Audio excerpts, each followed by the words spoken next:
Hameen Media Group presents your NXT Next Level Wrestling Review. Yeet! With your host, Big Ray and the Vet. Yeet! So, are you ready? We said, are you ready?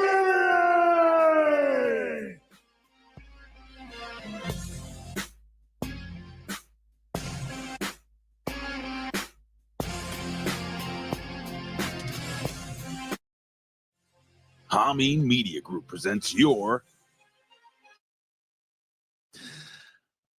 This is what happens when you take a week off and you mix up all the buttons. So I'll just do this.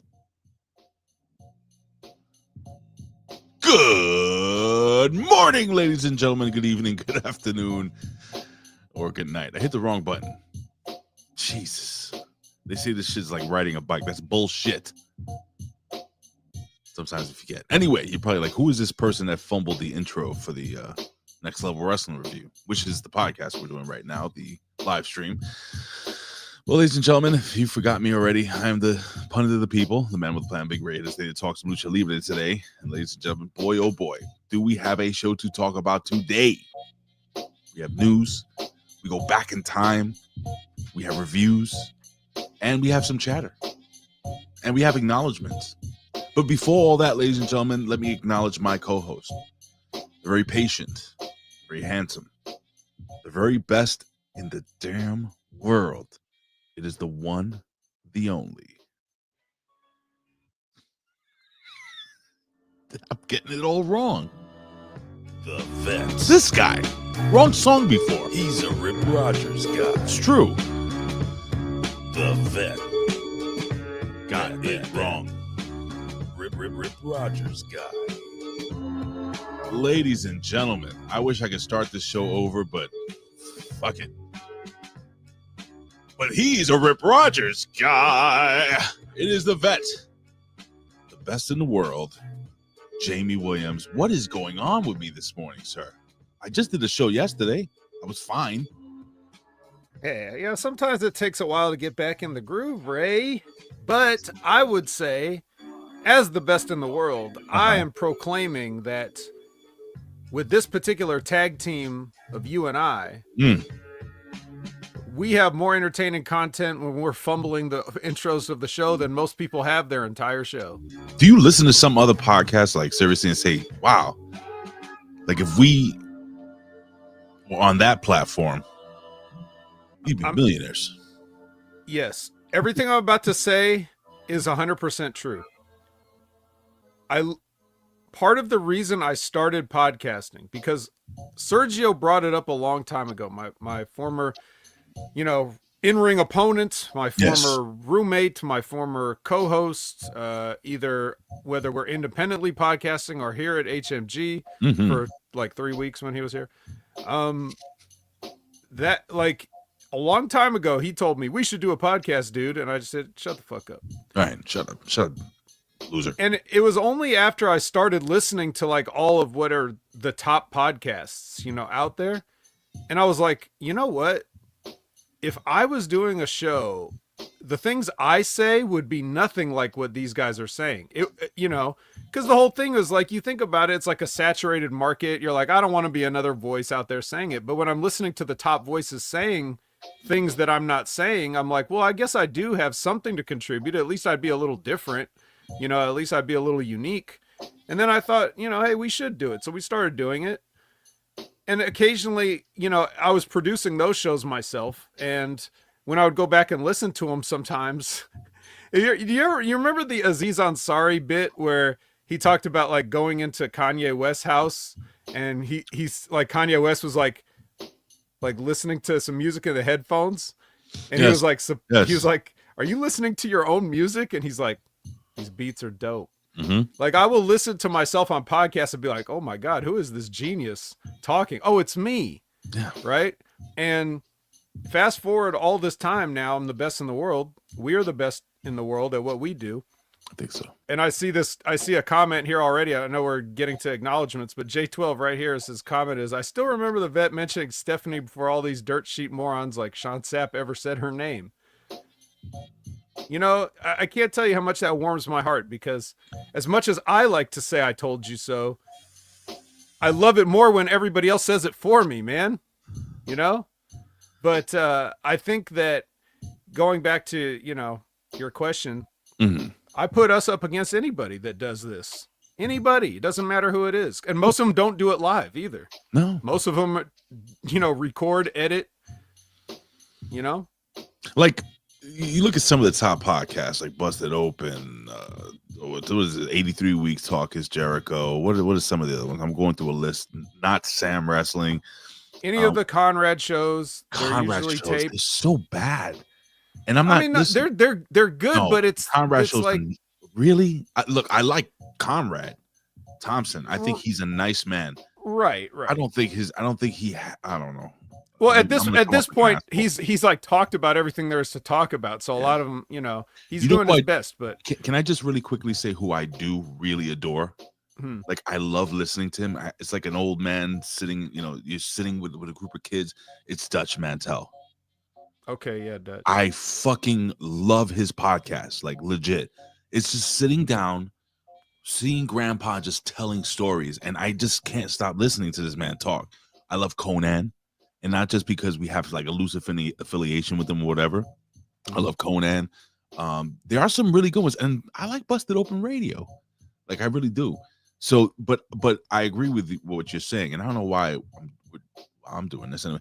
But I think that, you know, the talent that we have on this smaller platform can easily get picked up by one of these huge platforms, and we fucking take off like a rocket ship.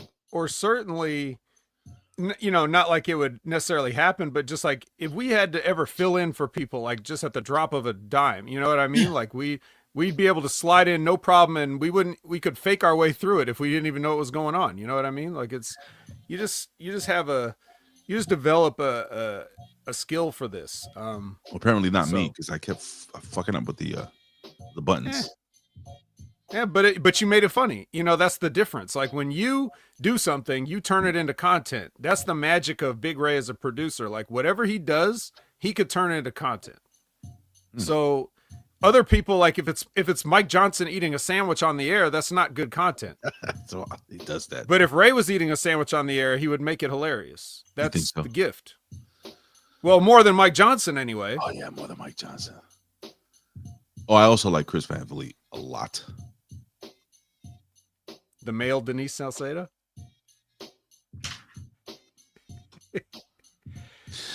Okay, she's the female Chris Van Vliet. Whatever you want to say, however you want to say it, they're basically the same person in different bodies. I'm gonna tell you something. As much as people shit on that kid, that young lady, Denise Salcedo, I'm gonna give that girl credit.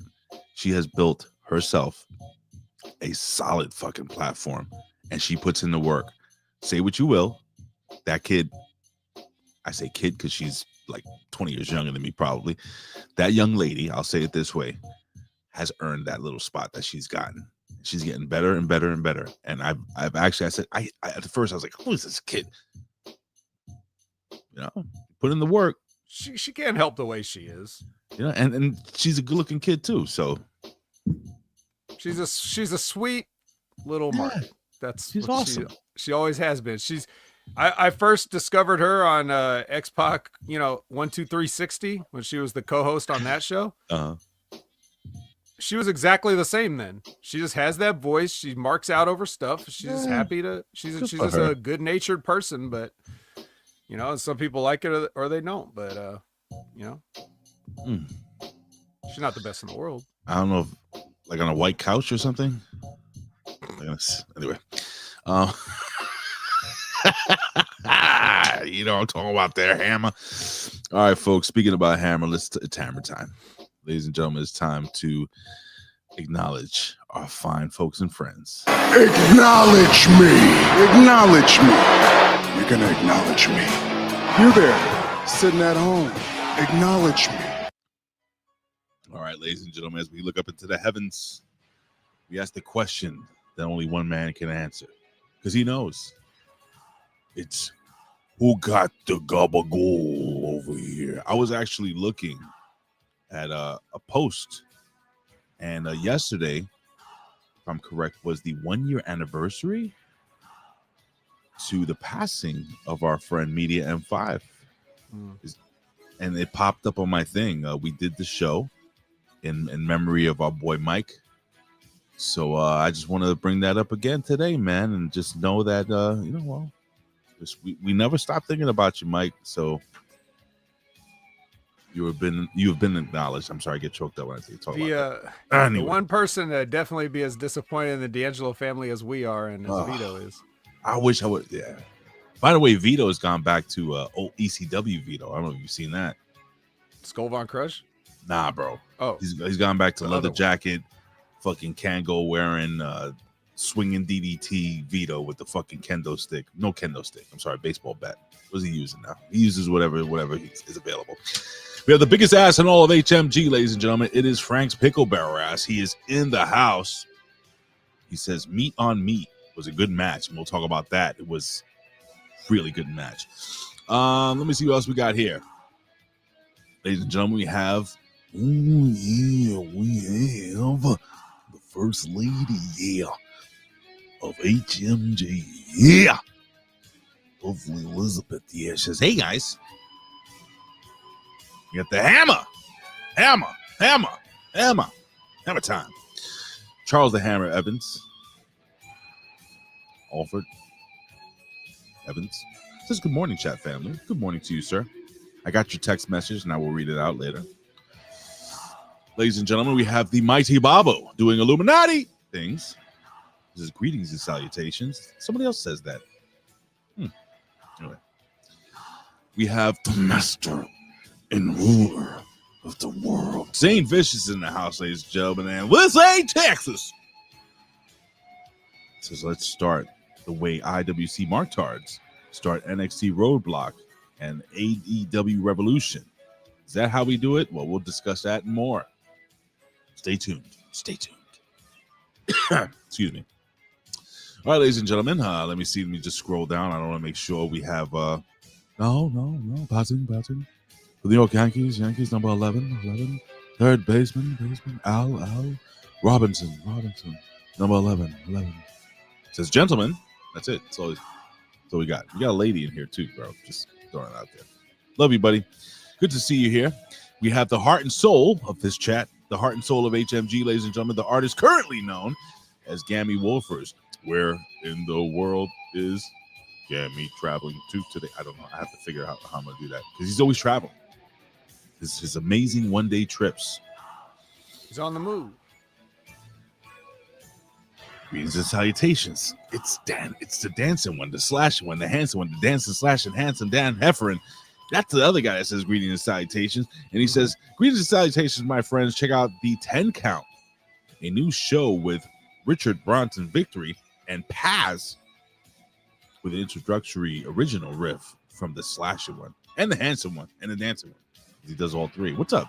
John Paz is another guy I haven't gotten to do anything with yet since I've been here. But I mean, we had a couple DMs back and forth, but no projects. Why don't we do that? John Paz. See how I just threw myself in? Why don't we do that? Like you and I are like inseparable. Like what do you call those? The twins that stuck together? Conjoined? No, there was the non. What's that, politically incorrect? The non-PC version. Siamese twins. We are Siamese if you please. We are Siamese if you don't please. That cartoon has been scrubbed. I don't think they play that cartoon anymore, right? Lady and the Tramp? Yeah, they do. Did they cut that out? No, they just don't talk about it. To the disclaimer? Okay. Just saying. Did you get your J12 shot, ladies and gentlemen? We have J12 in the house. He says, still remember Vet. All right, so this is the comment that you mentioned. From before, yep. Mentioning Stephanie Vaquer before all these other morons. Did you see the video of Booker T actually reacting to Stephanie Vaquer? No, but I heard the crowd popping. So. Oh, he was like, yeah, oh, yeah, oh, yeah, shuck it, okay, quack. It's fucking, he's delightful. if you were LFG, if you were wrestling in LFG, if you were one of the kids, right, Vet? Mm-hmm. My question to you is: you have a choice to train you, Bubba Ray, Mickey James, The Undertaker, or Booker T. Who would you take?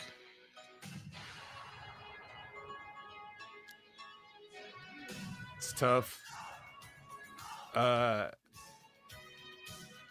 you would think it's obvious, right? The Undertaker, right? But no, I wouldn't take The Undertaker, even though I have, my God, like I would love to work with The Undertaker. But who would you? I think I would. No, I think I would take The Undertaker, but maybe not for the reasons that you might think. Explain. There's only one guy that's going to be able to teach you how to work like as a large man. Mm-hmm. And that's the greatest man to ever do that. Right. So I know how to work like my size and how I work like a smaller person, but I need somebody to tell me something I don't know how to do. So I would take The Undertaker in that sense to teach me one of the skills that I don't have. Believe it or not, it's very close between Bully Ray and Booker T for me. I think Bully Ray would give it to you without no bullshit. But I would take Booker T, because content, character is king in professional wrestling, and that guy is just all around just great. He's been voted. I forgot what is. I don't know if it comes up in the news, but he's been voted the greatest all-around African-American wrestler of all time, and I don't dispute that. He might be. The thing with Booker T, I wonder, is Booker T seems like a guy that not that he can't teach you, but all of the things that make Booker T great are so intangible that I don't know that anybody can explain those to you. He seemed like a natural for the mechanics of the business. I guess he just picked it up. I mean, at least that's kind of how Stevie Ray says he took to it like a fish to water. Whereas Incredible. Stevie Ray had a little bit harder of a learning curve, he said. But Booker T was a natural. His charisma is what it is. You don't teach charisma. Just him being who he is with his life experiences. You can't just tell some fat white kid or whatever in his basketball shorts. You can't teach him that and make him the next Booker T. So it's kind of you just kind of have to be Booker T to be Booker T. I don't know what he could teach you. I mean, of course he could teach you, give you knowledge, but to that level, to the Booker T level, you can only get so far, I think. To the next level. That's right. To be the next level veteran, we have somebody who is magnanimous, someone who is effervescent, someone who is scholarly, someone who is absolutely glorious. It's Professor Chivera Cruz. Because Ray is excused for being awake 22 straight hours. You have no idea, my brother. Speaking of that, we got 2 wrestling podcasts they put up this week because I was too sleepy to do the other one. Anyway, ladies and gentlemen, we have Cold XX Blooded. XX says, morning, friends. Love you all. We love you, bro. We love you. We love you all. Let's see what else we got here. I hope I'm not missing anybody. Oh, You're probably missing a ton of people. well, All I can tell you, sir, is that he's gay. Gay, gay! Colin Wysong's in the house. What's up, Colin? How you doing, buddy? He gets his chat in and then he'll leave to do his daily duties. All right, what else we got here, ladies and gentlemen? We have Revamp Wrestling. Yes, I do like the marks. I like certain marks. Listen, I mean, we're all wrestling fans. So some people are just more passionate, let's just say. And let me see what else we got here, ladies and gentlemen. We have the sexy, the Incredible. The incomparable Scott Woodford. He's so handsome, he sends Ray to another dimension, but Ray should just about be coming back right about now. Did you get some sleep while you were in there this time, Ray? Bro, I slept for like 3 days. Wow. Sounds like you really needed it. I wonder So if no more mistakes. High energy from now on. Yeah, it's We're incredible. ready to go. Yeah. You should taste the coffee on the other side. It's amazing. It's good. Yeah, it's like I don't know, it's like getting a reach around. That good. Speaking of reach around, ladies and gentlemen, we have Jordynne. Jordynne is in the house. I don't know, Jordynne, bro. I needed a segue. Love you, buddy. Good to see you, man. What's good? You are good, my friend. And holy shit, speaking of terrible podcast partners, it's Sergio. That's right. It says the Bubblegum Twins. Is that what you guys called each other? No, but there was a set of twins. What? That came to what was the Blossom Twins. Remember, Serge? Remember the Blossom Twins? They were like two teensy tiny cute little white girls from England. I remember the Blossom Twins. Do you? Yeah, I remember the Blossom Twins. They never really made it. I remember the Blossom Twins. They did some indie shit, man. I might have seen them. Yeah. I know who the Blossom Twins are. Fuck out of them. Who? You beat the fuck out of them. Yeah. Why? That's just how you got to do it. This ain't diva practice. That's awesome. LFG. And they're not around anymore. So. Yeah. Well, they did the indie stuff after, so they survived my beatings, I guess. Are they still around? I know one of them got married. That's them. That's why I saw them. Hold on. I'm gonna show you real quick. That's why I saw them. I saw them on fucking TNA. Blossom Twins. Blossom Twins. They're so nice. Were they nice? Were they sweet? Yes. Too nice for the wrestling business. Yeah, that's why I saw them. They did a stint on Impact Wrestling. Might have been when me and Ben were doing the show. That's probably where, because there was that period there where they were kind of, TNA and OVW were kind of doing a little bit of business. Yeah, man. Good times, bro. Oh, okay. I'm gonna I can't fucking get rid of this guy. All right, so I think that's it, Vet. Wait. Did I miss somebody? Do we acknowledge Chuckles? Where? Oh, He's fuck. in there. I gotta look up It's now. right after. And the artist. The artist finally returned? Finally, yeah. It took a sweet time, He's but he's been here. Why can't I see our boy's message? Like AKA Chuckles, throw up your fucking throw up a chat or something. I'm sure you're just having a little 22 hours sleep deprivation blindness, even though you just had slept for 3 days. Oh, God, bro, you have no idea. Ladies and gentlemen, of course, it is the one, the only, the windiest of all Chris's, the man who says and who demands that you like, share, subscribe, and he gives us a big old fashioned Yes, boy! He was the first one in the fucking chat. I must have missed it. I'm sorry, Chris. I'm so tired. I'm so sleepy. With that being said, ladies and gentlemen, as we fade very quietly into the night, it's time for the 3 count. This is the 3 count. With the latest breaking news in pro wrestling, sports, pop culture, and more. Now back to Big Ray and the Vet.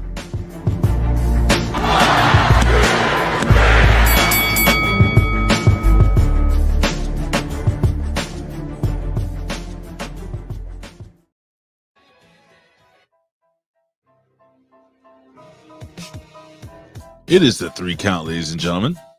The latest news, the greatest news. And I always tell you guys that pro wrestling news is just a rumor. So take it with a grain of salt. We're going to talk about it and have fun with it. So let me just jump in right here.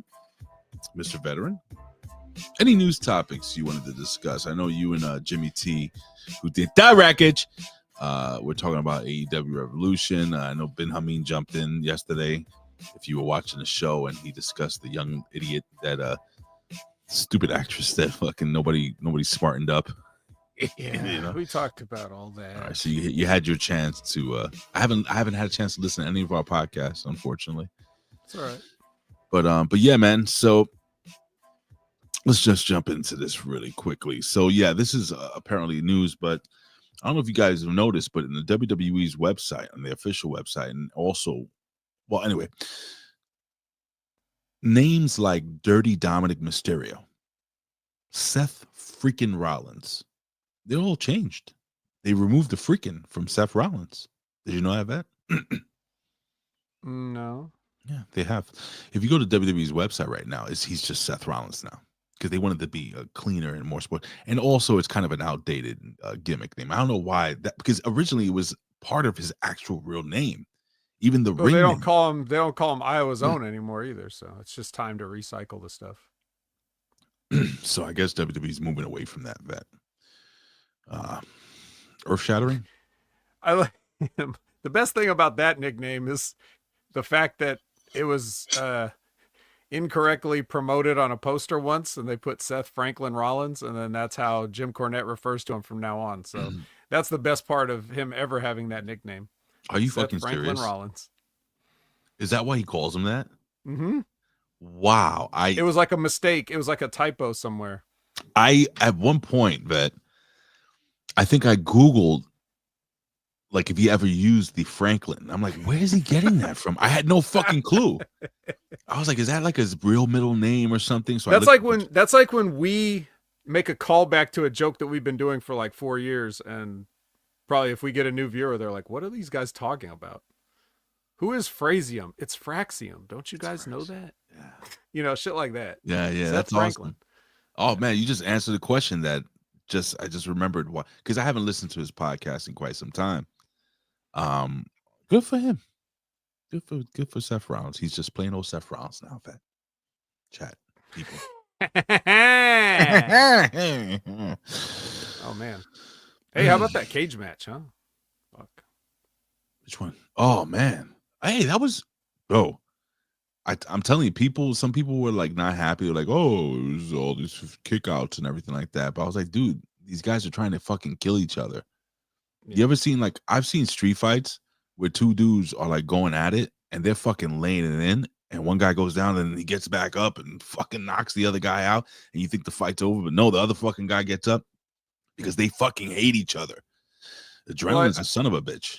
Yeah, I mean, that's true. But, I mean, they could have done without as many kickouts. And a lot of the stuff that they were throwing looked like shit. But it's the vibe and the psychology. Right? That's what it really was. Like, the story about, like, hey, go ahead, walk out of the cage and quit, bitch. And then he's like, okay, you go out of the cage. Just stuff. You felt like they didn't like each other. No. Even though they were clearly working with each other very well. Oh, so well. So they work so well together. That's the magic of wrestling. It's why we're willing to overlook certain things when you do some other things really well. Yeah, I mean, if they didn't like each other before, and they may still not like each other, but I think professionally, and I'm just making an assumption based on what we see every day. I mean, when they wrestle and stuff. And big shout out to our friend Labrat, who just jumped in the chat. What's up, Labrat? He's testing tardiness. Bro, like, these guys are like made to wrestle each other. They don't ever have I don't think they've ever had a bad match, have they? No, man, they're so good.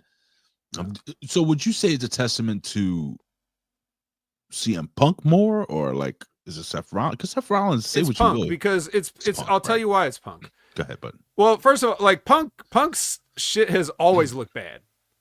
Like, he just sucks as far as like his mechanics. You remember I was talking about like Hulk Hogan a couple weeks ago? I was like, terrible flying clothesline he does. Everything Punk does looks like shit, just like everything Hogan did looks like shit. But everything else he does makes up for it. Like, you're willing to overlook it. I don't even know how a trained fighter, like, now that he's been trained to fight, I don't know how he could still throw punches that bad. Like, I don't know how, but he does it. He manages. The big difference throwing a real punch and a work punch, though, bro. Yeah.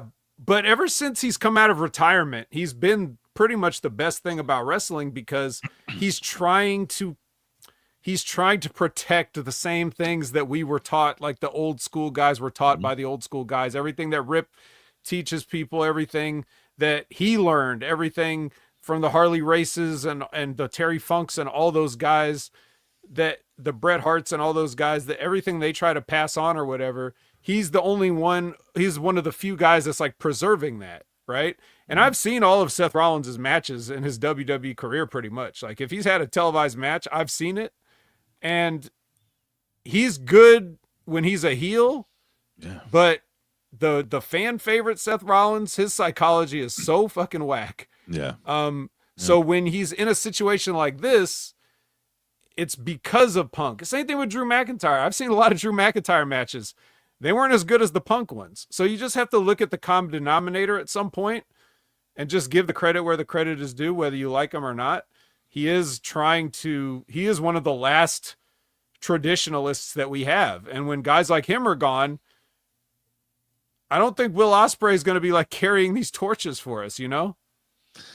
Oh, the artist says, I'm going to stop you right there, Vet. Punk is the gatekeeper of the art. I'm dying.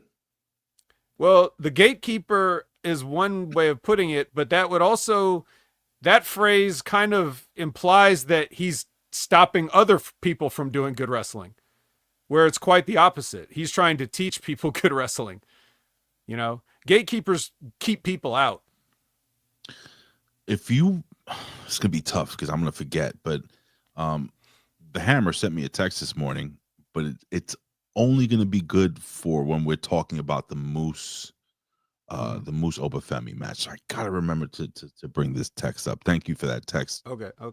All right. So anyway, as per multiple sources, including PW Insider, Bronson Reed was spotted in Birmingham, Alabama, and is likely to be getting an update on his recovery. I totally forgot this guy was on the roster. For his ankle surgery, let me see. He got it in early December, so that was a couple months ago. Still unclear when he'll be back, but Godspeed. You know, hopefully the guy gets back. I mean, he was super hot when he left, and I remember somebody saying something. I was watching LFG, and one of the kids got hurt. He's one of the kids that probably could have won the whole thing. And the kid's going to work on getting back, on the show. Long story short, I remember Bully Ray telling him something like, sometimes injuries come at the worst time, but sometimes they come at the best time. And what I'm saying is that Bronson Reed, he got hurt when he was hot, right? Nobody got tired of him yet. So now he's been away for quite some time. So when he comes back, he may be even hotter. You know what I'm saying? So it could be a little blessing in disguise, even though no injury is good. If it's done right, Bronson Reed coming back, that could be a good thing for him. What do you think of that? Well, coming back hot really has nothing to do with Bronson Reed. That has to do with what the company has planned for you. And we're going to be talking a little bit about that later. Yes, sir. About some other people. But it's cold out here. It's cold out here in Madison Square Garden. Yeah, it's just a little chilly. But here's where the injury does help. Oh. And I'm sure that I don't recall like Charles the Hammer ever being injured, but I'm sure that he can still relate if he ever was, or if he's seen people or been around people that were. But whenever you're forced to take time off, your brain can process the information in a different way. So here's what I mean by that. Everything we do in our life, it doesn't have to just be wrestling. Everything you do in your life, you are learning constantly. Your body is taking information in, your brain is taking information in, you are applying it, whether it's something you learn at your job, like they teach you a new way to do something and then you have to go do it. And then, or whether it's something repetitive and menial, the muscle memory, like if you work as a carpenter or something and you build enough fences, you pretty much could build a fence in your sleep over time, right? Whenever you have to take a break, your body stops with the adaptive learning and then it begins just processing all the information because you can't do it anymore. Now all you have to do is think about it. So Bronson Reed has been thinking about wrestling the entire time that he's been out, like as far as like all those things that he's done, all those splashes he did off the top, all those brawls he did, all those cars he destroyed, all that stuff that he was doing, he was just doing it in the moment. But now he's processing all that information, and he's going to come back and it's going to make a lot more sense, and everything's going to be clear. You come back learning more about, as it applies to wrestling, you come back learning more about being able to slow down, take your time, live in the moment, react to people, react to the crowd, react to the opponent, react to the referees, those kind of things that you, in the middle of your career, you're kind of taking for granted because you're just going with the flow. Mm-hmm. Now you've had time to process it, and you're probably watching some tape and you're looking at yourself and you're like, man, if I was doing that now, I should have done this. And then the next time you go in there, you'll remember how you process that information and you'll put it into practice. So that's where the best benefit of being injured or just having to take time off for some reason goes. Your brain is constantly working to reapply the knowledge you've learned. Is it kind of like being in jail? Like some guys actually take their time in jail and they better themselves and they become book smart and they obtain like degrees and become a lawyer, like when they get out, that type of shit. I'm simplifying in a way, you know. Yeah, what I mean? in a way that can happen, but it will happen no matter whether you try to or not. Okay. All right. Like, and even if you just have to take time off of wrestling, you'll be better at some part of it when you come back. You may be rusty as far as the mechanics go, you know, but like as far as you will just somehow you'll have better psychology and reactions when you come back. I just want to give a quick shout out to our friend Sonic the Hedge Rat, who really popped me for some reason when he said that Bronson Reed looks like a peanut M&M. And I don't disagree. Chris Willen jumps in and says Bronson could immediately get involved with Punk, Rollins, and or Roman, catch up either story. Anyway. So basically, yeah, I agree with you. He could just be plugged right into any one of these storylines to make it interesting. And there is another story that popped up. Somebody mentioned it here. That's part of the story thing, and I want to make sure that I give this person credit for mentioning it in the chat. Anyway, who was it that said that Lana? Well, anyway, the story is that Lana, you may have heard of her, and Miro are back together again after getting divorced. Did you know that? How do you feel flexible about wife? Right. Hot, flexible. Oh, here we go. Frank's Picklebarrel ass. He says, you see, Miro's wife came back right after he's about to be WWE again.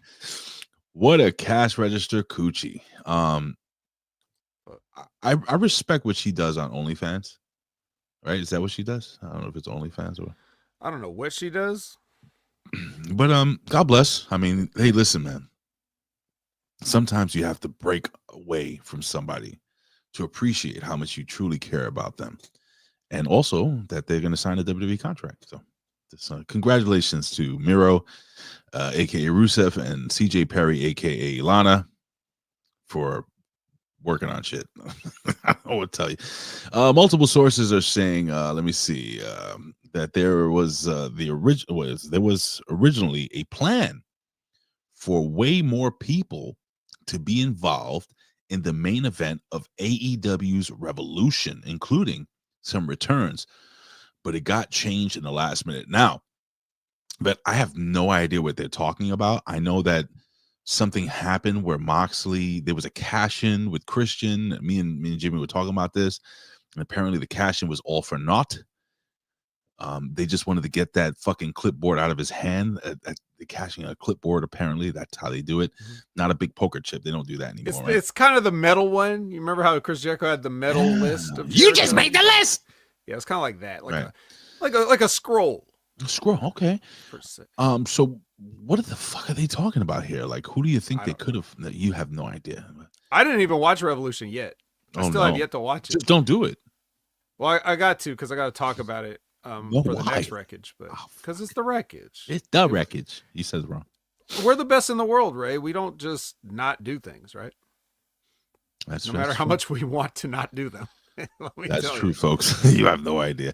By the way, man, last night, again, we had guests over the house, and boy, I enjoyed NXT. But you know when you're fucking just like you feel like you have lemon wedges in your eyes? I had to fucking take an hour nap and then watch the Giulia match because I wanted to focus in on the Giulia Vaquer match. You wanted to look at her. I'm glad I did. Let's just put it that way, because I couldn't fall asleep during that match, no matter how it was just. Anyway, we'll talk about that soon. And let me see here. So let me see. Oh, it says Brian Williams, a producer for WWE 2K video games franchise, told PW Insider that it was Nick Khan who pushed to add New Jack as a playable character in a DLC. Get the fuck out of here. New Jack's gonna be DLC? Oh, you hadn't heard of this? No, no, this is awesome. Is he gonna come with the fork? He should come with like who was it that wasn't there some wrestling game? Maybe somebody can tell me, but like Holy shit. there would be a wrestling game where somebody would use a foreign object like as a move, but it would be different. It would like be a random foreign object every time. What am I thinking of? Because you know how like you know how like some games you would go under the apron and like you'd go to grab a weapon, and whatever weapon you got, you didn't know what you were gonna get. It just came out. The Amazon Pro Wrestling. Oh, okay, yeah, sure. The Amazon. NES. Yes, they had the graphics to differentiate weapons. Yeah, so, but yeah, something like that. Like that would be cool. Like if any time that he went for a weapon, it would be like weapons that only he would have. Hold on, I'm sorry, Gam. I already bought the fucking game, and I bought the fucking $130 version of it. So Yeah, he's I'm already playing it. I've been playing this shit, bro. I not only bought it for me, I bought it for Aiden. Technically, it's not supposed to come out for 2 more days. I didn't even really notice it was. I didn't know it was that early. Usually, you get like 3 days, and then sometimes there'll be 5 days. This is like a 7 days. Hey, Kenny effing Powers. He asked, "How are you and your wife doing?" I did discuss earlier. I'll just let you know that she's doing much better, my friend. Still, maybe 45%, if that. But thank God, man, she's doing better. We have a lot of friends and family that are been reaching out and helping out and stuff like that. So, thank you for asking, my friend. Speaking of reaching out and helping out, go ahead. Cold-blooded, you bastard. You motherfucker. You bastard. He definitely has to get a Yeet. Yes, boy. And a big old Yeah. thank you, my brother, for the $9.99 super chat, super sticker. Let's just sit here and think about it for a second. Thank you. You know how you get like a moment of silence, but it's like a positive version of the moment of silence. Positive moments of silence. But New Jack. Bro, New Jack. You can buy New Jack with that super sticker. That is a I had no idea, dude. Dude, it's great. Vet, come on. You're gonna is this gonna be what makes me buy the game? New is Jack? It? No, but you know, if enough things happen and enough stars align, I may just have to one day when PlayStation gives it to me for free, actually download it. What? I don't even know what button to touch with this fucking thing. How about this one? You fucking mark! I don't know. That works. Because it would have to be that, right? That's awesome, though, bro. Well, let me ask you this. Yes, Ask you this. As a proud owner of an early access copy. Oh, yeah. March 6th. Is Stephanie in the game? Yeah. She's in it? She looks great. Is Giulia in the game? Yes. Okay. She looks great. Dude, the models that they use this, like... New Jack is in the DLC confirmed? I heard something about TNA wrestlers. Yep. Will Moose be in the game? Apparently, I think Moose is going to be in the game. That's why he's on WWE TV right now. Dude, to play with Moose, and apparently they're gonna have TNA legends like Abyss. They're gonna have a TNA version of AJ Styles. I'm hearing. Okay, now we're if you're talking about Abyss and TNA AJ Styles, now you're pushing me farther away from the game. No. Stephanie Vaquer. Yeah. They're gonna have the naked version of her. Oh, okay. Well, yeah. You have to pay an extra 25 cents per boob. But I'm not that desperate. I gotta tell you something, brother. There is a post that she put up on her Instagram. I don't know. Do you follow her on Instagram, Bet? Yes. Okay. Who doesn't? And I just got to bring up the fact that, and I'm not being a creep or anything like that, I don't think, but I have to say, this is possibly one of the most tasteful yet incredibly sexy posts I've ever seen. Bedroom picture? It is. You know which one I'm talking about, right? I think so. This one right here. Hold on. For those that have never seen it, like this is definitely worth a like me since yesterday. holy like. Yeah. Was that you that took that picture, Vet? Be honest, Vet. Come on, you with family. Classified. That's classified information. All right, I'm done. I've been telling y'all about Stephanie. Yes, cold-blooded. That definitely deserves a Yes, boy! Elizabeth like the shirt. Let me see. What did she say here? Says that's what is it? The best boudoir type of photo. Yeah, it's so like it's sexy, like incredibly sexy, but like totally classy and almost like art. Mm-hmm. God, man, thank you, Vet, for letting us know about Stephanie Vaquer well before we heard people on other shows talk about it. I'm 5 years ahead. I'm not infatuated. I'm just a man. A man who can admit something. It's like going to an art gallery and be like, and seeing like an amazing piece of art and being like, come on. Yeah, give it anyway. Kenny F. Empowers, just want to say what's up to you, my friend, as he jumped in the chat. And I think we had did I mention Sonic the Hedge-Rat? Sonic the Hedge-Rat jumping in also in the chat. And I gotta say, man, we have the best fucking chat. Period. Yeah, maybe some other shows may have more people chatting, but I think when it comes to quality of chat and the smart shit you guys say and the funny shit you guys say, the best chat. Only invite people that are as smart as you. That's what I'm asking. So Society Reviews, what's going on? Society Reviews is here. He says Stephanie got one video in front of the mirror, and let me see, that looks like she's waiting for her man to come home and watch. Okay. I'm not going to finish reading that, but we know what he's talking about. And finally, ladies and gentlemen, multiple sources note that TNA's Sacrifice and Impact tapings this week are going to draw the highest crowds for a 2-day event series in a decade. In a fucking decade. Shut up, Professor. In a decade. I didn't know they drew a good crowd a decade ago. Well, they never did. So here's the deal. So they should say 2 decades. Here's the deal. Didn't TNA have a working relationship with AEW? Like, why didn't it work with AEW? And why is it working with the WWE? Is there any difference as to how the wrestlers are being booked? And I'm not asking seriously. Like, what would you say would be the difference? I mean, no, it's just that, okay, if a tree falls in the forest and no one's around, does it make a sound? If TNA wrestlers show up on AEW back when AEW was first starting out and trying to build an audience, because that's when that was. You know, they had Kenny Omega win the Impact Championship and all that. I forgot about that. Yeah. Exactly. You forgot about it. Most people never knew about it because AEW was new and TNA was old news that nobody wanted to see. WWE is doing the best business it's ever done, and they decide to bring TNA along for the ride for whatever reason, right? So automatically, you see TNA wrestlers showing up on WWE programs, that's going to draw some interest for TNA in a way that AEW couldn't at that time. So it's just that same thing. I always say, despite everybody on the internet arguing about this, that, and the other thing, the number one reason why AEW is in the position they're in is because they're not WWE.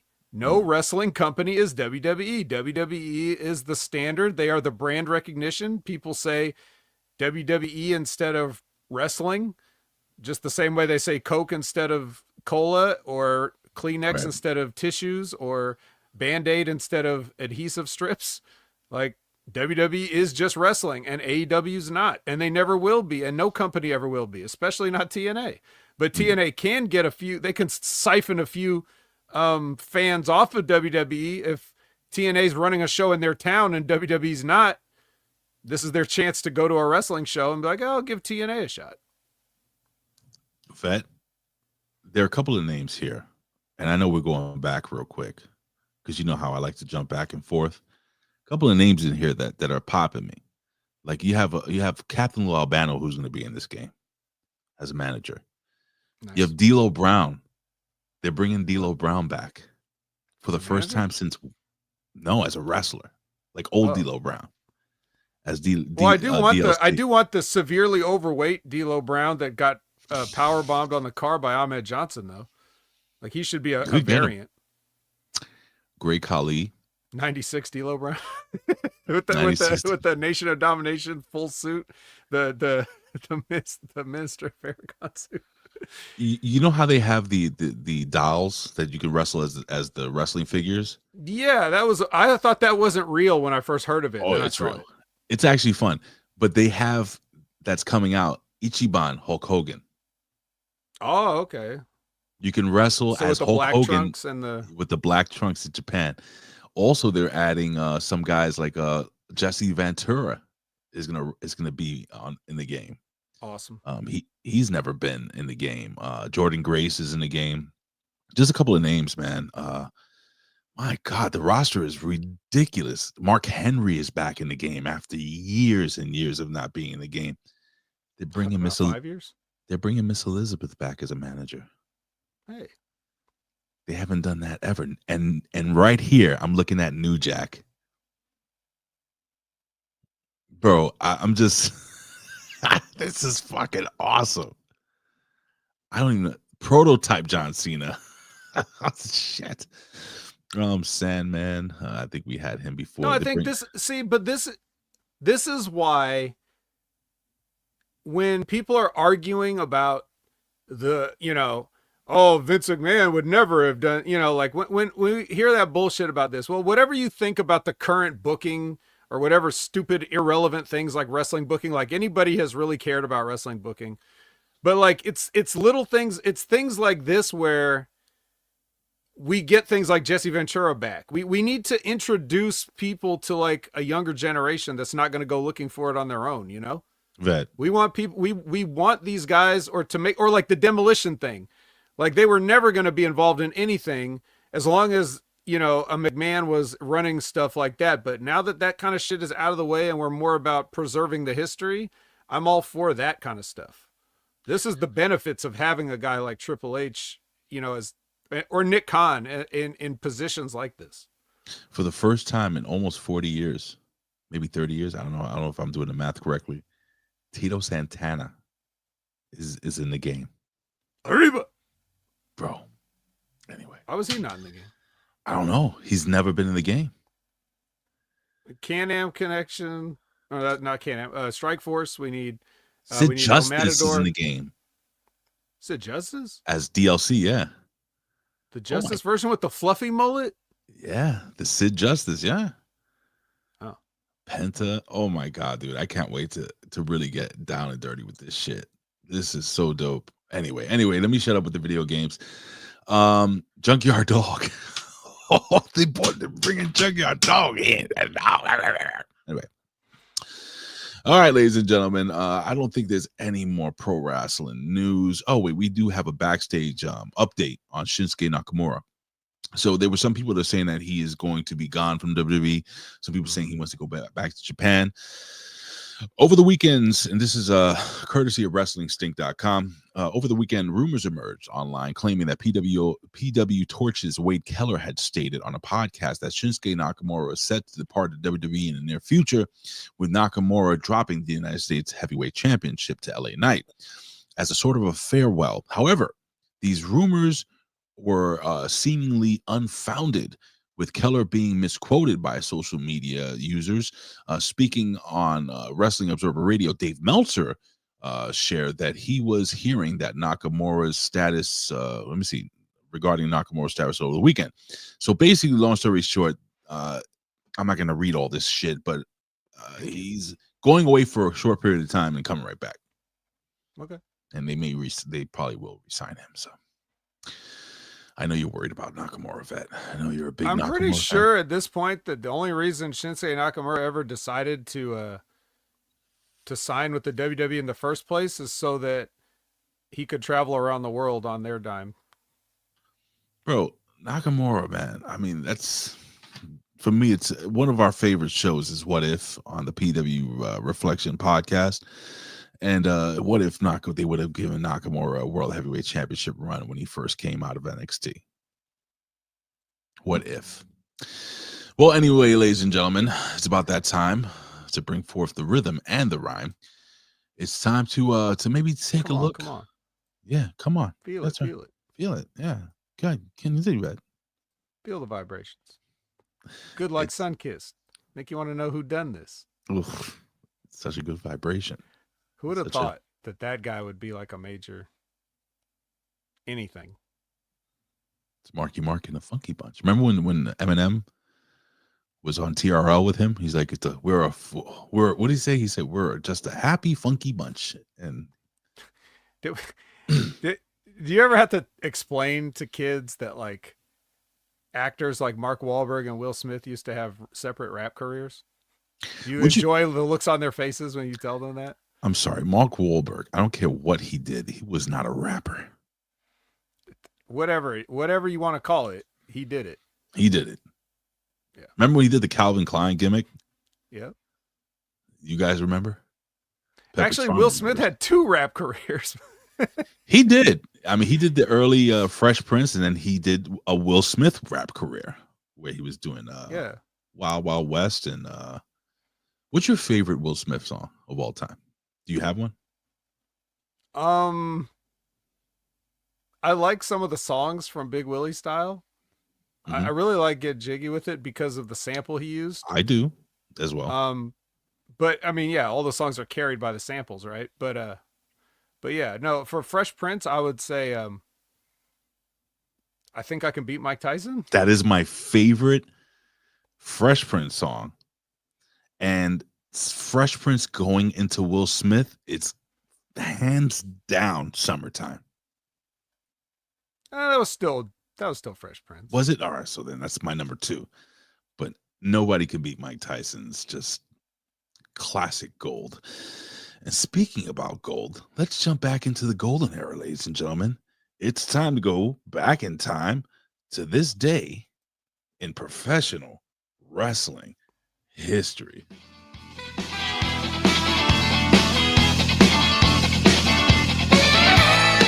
Will you stop? What's it gonna do?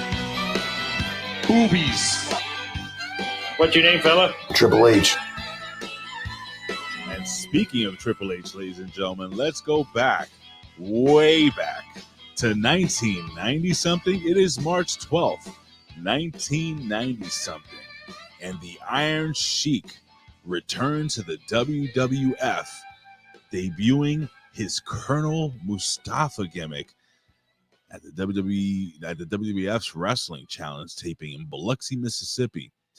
These tapings were aired after WrestleMania 7, where Mustafa was aligned with Sergeant Slaughter and General Adnan LKC to form the Triangle of Terror. Vet, we know that you are a huge Colonel Mustafa fan. Your thoughts, and what did you think as a kid when you saw this Mustafa guy who looked a lot like the Iron Sheik come out? Yeah, this is some of the worst shit they did for many reasons. But yeah, it's probably this just so happened to fall in that window where I was kind of like slightly out of touch with it. So like I only heard about it as much. I really wasn't watching the TVs regularly. I didn't see WrestleMania 7 when it happened. I didn't rent the videotape later. I just kind of let it all pass by. So speaking of amazing, we have the incredible Bobo. The mighty Bobo who is with us. Oh, we did? Okay. Yeah. And Welcome to Miami was indeed a banger. Jimmy T from the PWC is here. Says Summertime. Yeah, because And the Beat Goes On by the Whispers is a banger. That's why Welcome to Miami's a banger. That's what I mean when I say his songs were carried by the samples. Mm-hmm.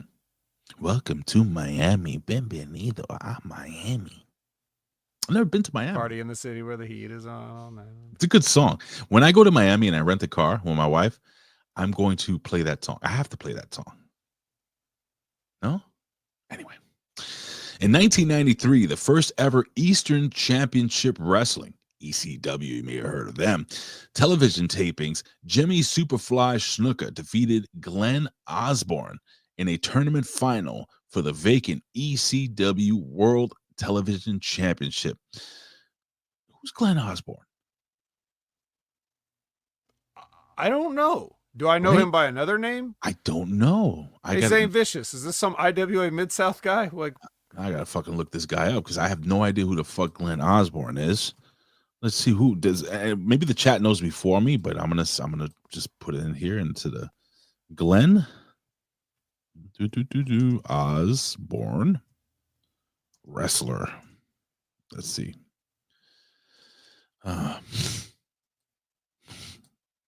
What, bro? Hold on. Okay, I don't know. I gotta show you what this guy looks like, Fed. let's go. I'm doing it right now. Here we go. 3, 2, 1. Who the fuck is this guy? Look at that face. Holy shit on a stick. Boy, we came a long way. He's like, he couldn't decide who he wanted to rip off. He's like, Right? am I the Dingo Warrior? Am I Kevin Sullivan? Junkyard Dog. Am I Junkyard Dog? Am I Gangrel? Holy shit. He's like if they all had a fucking orgy and they made this. I'm just going to throw on a bunch of gimmicks and whatever happens, happens, said Glenn Osborne one day. I wonder if this guy ever did anything. All right, let's not spend too much time on Glenn him Osborne. because Anyway. we're already at an hour. Oh shit, are we? God, I'm sorry, bro. I'm used to. We can't be spending time on fucking Glenn Osborne Yeah, because fuck nobody Glenn else in the Osborne. world did.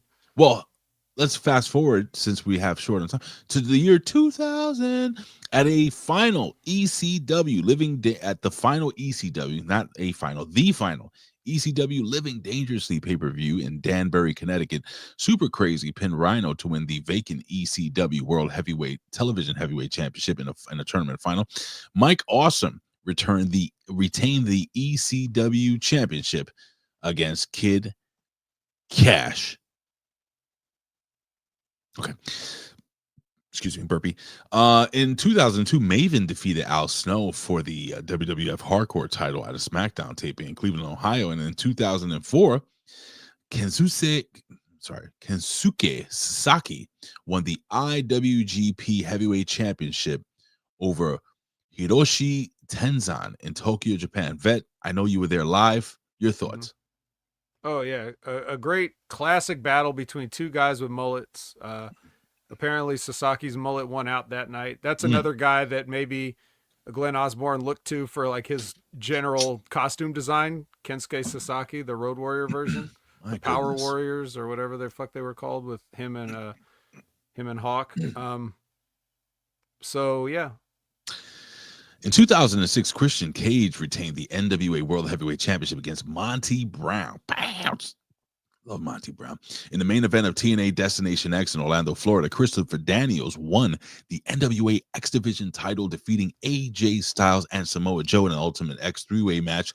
Abyss, Chris Harris, James Storm, Jeff Jarrett defeated Brother Devon, Brother Ray, Rhino, and Ron Killings in an 8-man war match. We fast forward now. Remember, I was talking about what's this guy's name? What's your name, fella? Triple H. Well, Triple H retained this is 2016, retained the WWE Championship against Dean Ambrose at WWE Roadblock. Yeah. Interesting. I remember this because if you guys have listened to me for about 4+ years now. Probably, yeah. You know, I think John Moxley is the drizzling, right? Shit. I've never hesitated to tell you. Absolutely. And now you guys are seeing it. And I've told you maybe in the past, you remember me saying John Moxley has exactly had one good match in his entire career. This was it. Really? Yes. If you want to know what it looks like for John Moxley to be in a good match, watch this match with Triple H from Roadblock. Well, he's in there with the A+ player. Yeah. So you think Triple H led this match? 100%. Okay. I didn't know there was. It's like the Dodo Bird. I didn't know good John Moxley matches actually existed. There's one. It's this. It's good enough. It's good enough. Not even just as a curious. Oh, I want to see John Moxley have a good match, but just if you want to see a good match, because obviously it has to be great. just to bring Jon Moxley up to the level of good, right? So it's a great match, and yes, and it was on a random pay-per-view. It was that weird thing where Roman Reigns, his babyface push is really sucking a dick, and Triple H, I'm sure, probably said something to the effect of, I will get the kid over because everybody hates me. So he did that thing where he won wasn't that the year that he went in the Royal Rumble and stole it was like the 1 versus all Royal Rumble where Roman Reigns had to defend his title for the entire Royal Rumble, and then Triple H came in at the last minute, won the championship, and then he ended up defending it against Jon Moxley at Roadblock, and then he went on to WrestleMania. I think it was the Dallas one, and it was the longest WrestleMania ever, and he had a match with Roman Reigns, and he did not get Roman Reigns over, and everybody still booed. But yeah, I think that was all that, and I'm sure that's why this match happened. But it was a forgotten match that was just sort of like Triple H just inserted himself to try to help out Roman and get him over, and it didn't work.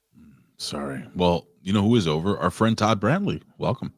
Good for you to join us, my friend. Comment King. The Comment King. All right, we'll fast forward then. Let me see who else was on this card really quickly.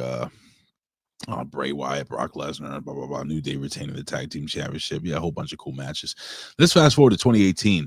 The build up to WrestleMania XXX was at 34. I don't know. Was in full gear. Okay, in WWE Detroit, Michigan. After Universal Champion Brock Lesnar failed to show up, Roman Reigns made some serious claims to WWE Chairman Vince McMahon, which resulted in a storyline suspension for the #1 contender. Also, Braun Strowman won the main event Battle Royal, and Finn Balor defeated Seth Rollins. I don't remember this, but so Brock didn't just show up or some shit? That was the last thing, by the way, that happened this year. I'm sorry. Finn Balor something or other. I was reading the comments. No. It said that here.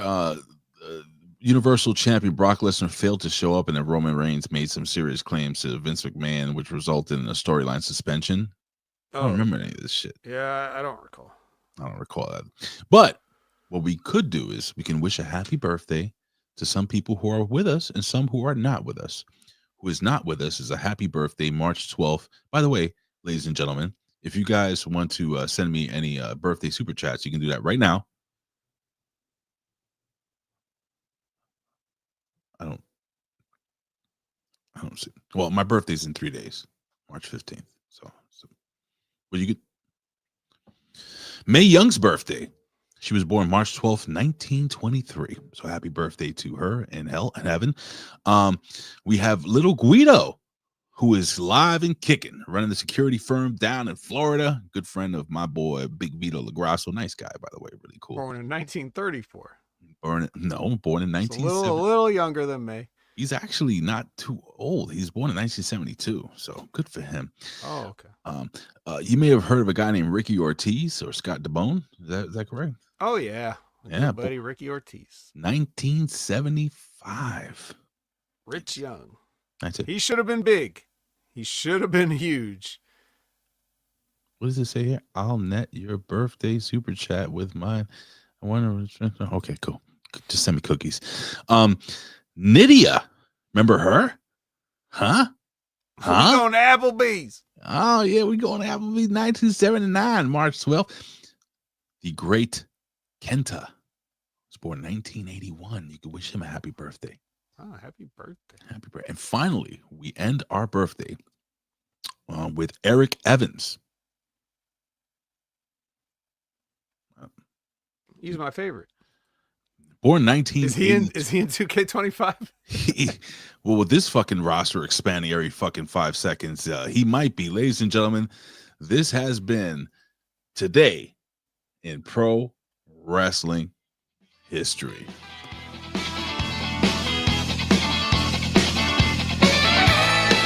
Will you stop? No, I'm serious. I'm dead serious. And she showed me her movies, and I like them too.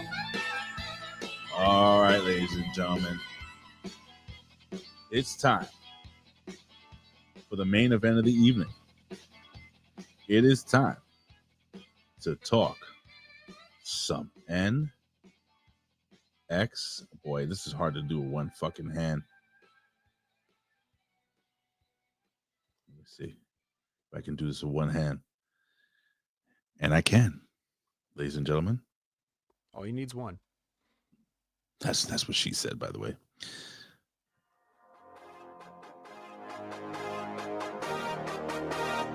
Ladies and gentlemen, it is time. I'm playing the old school.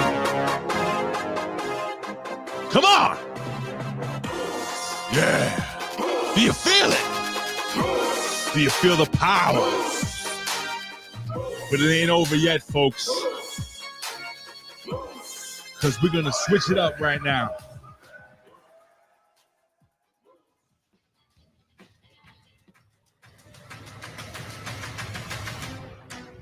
Ooh. Oh, it's NXT. Oh, yeah, it's Roadblock. Oh, yeah. Here we go, folks. It's time. Let's do the walk. We're walking to NXT. And ladies and gentlemen, ladies and gentlemen, ladies and gentlemen, ladies and gentlemen, we are here. It's New York City, MSG, the theater in MSG, ladies and gentlemen. It is NXT Roadblock, one of the best cards NXT's had in years. And ladies and gentlemen, we are going to break it down for you. NXT Roadblock 2025, March 11th, with the main event of Giulia versus Stephanie Vaquer. Look at them. Whew. Boy, did you like the old Moose theme? What do you like better, the new Moose theme or the old Moose theme? No, the new Moose theme is better. So you like it better than this one? Yeah. Okay. That one sounds a little low budget. It's All more right. of a baby face. All right, bring it out. Bring it back, you know? Yeah. Anyway. Oh, by the way, Jimmy T, we can't ever use the Repo Man theme song because I got hit on a copyright strike and I had to remove it. I knew that was going to happen. God I don't damn know it. why you guys keep thinking that shit's not going to happen. Because there's certain old songs that they don't pick up. It's not that they don't pick it up. It's just they didn't pick it up that time. You got lucky.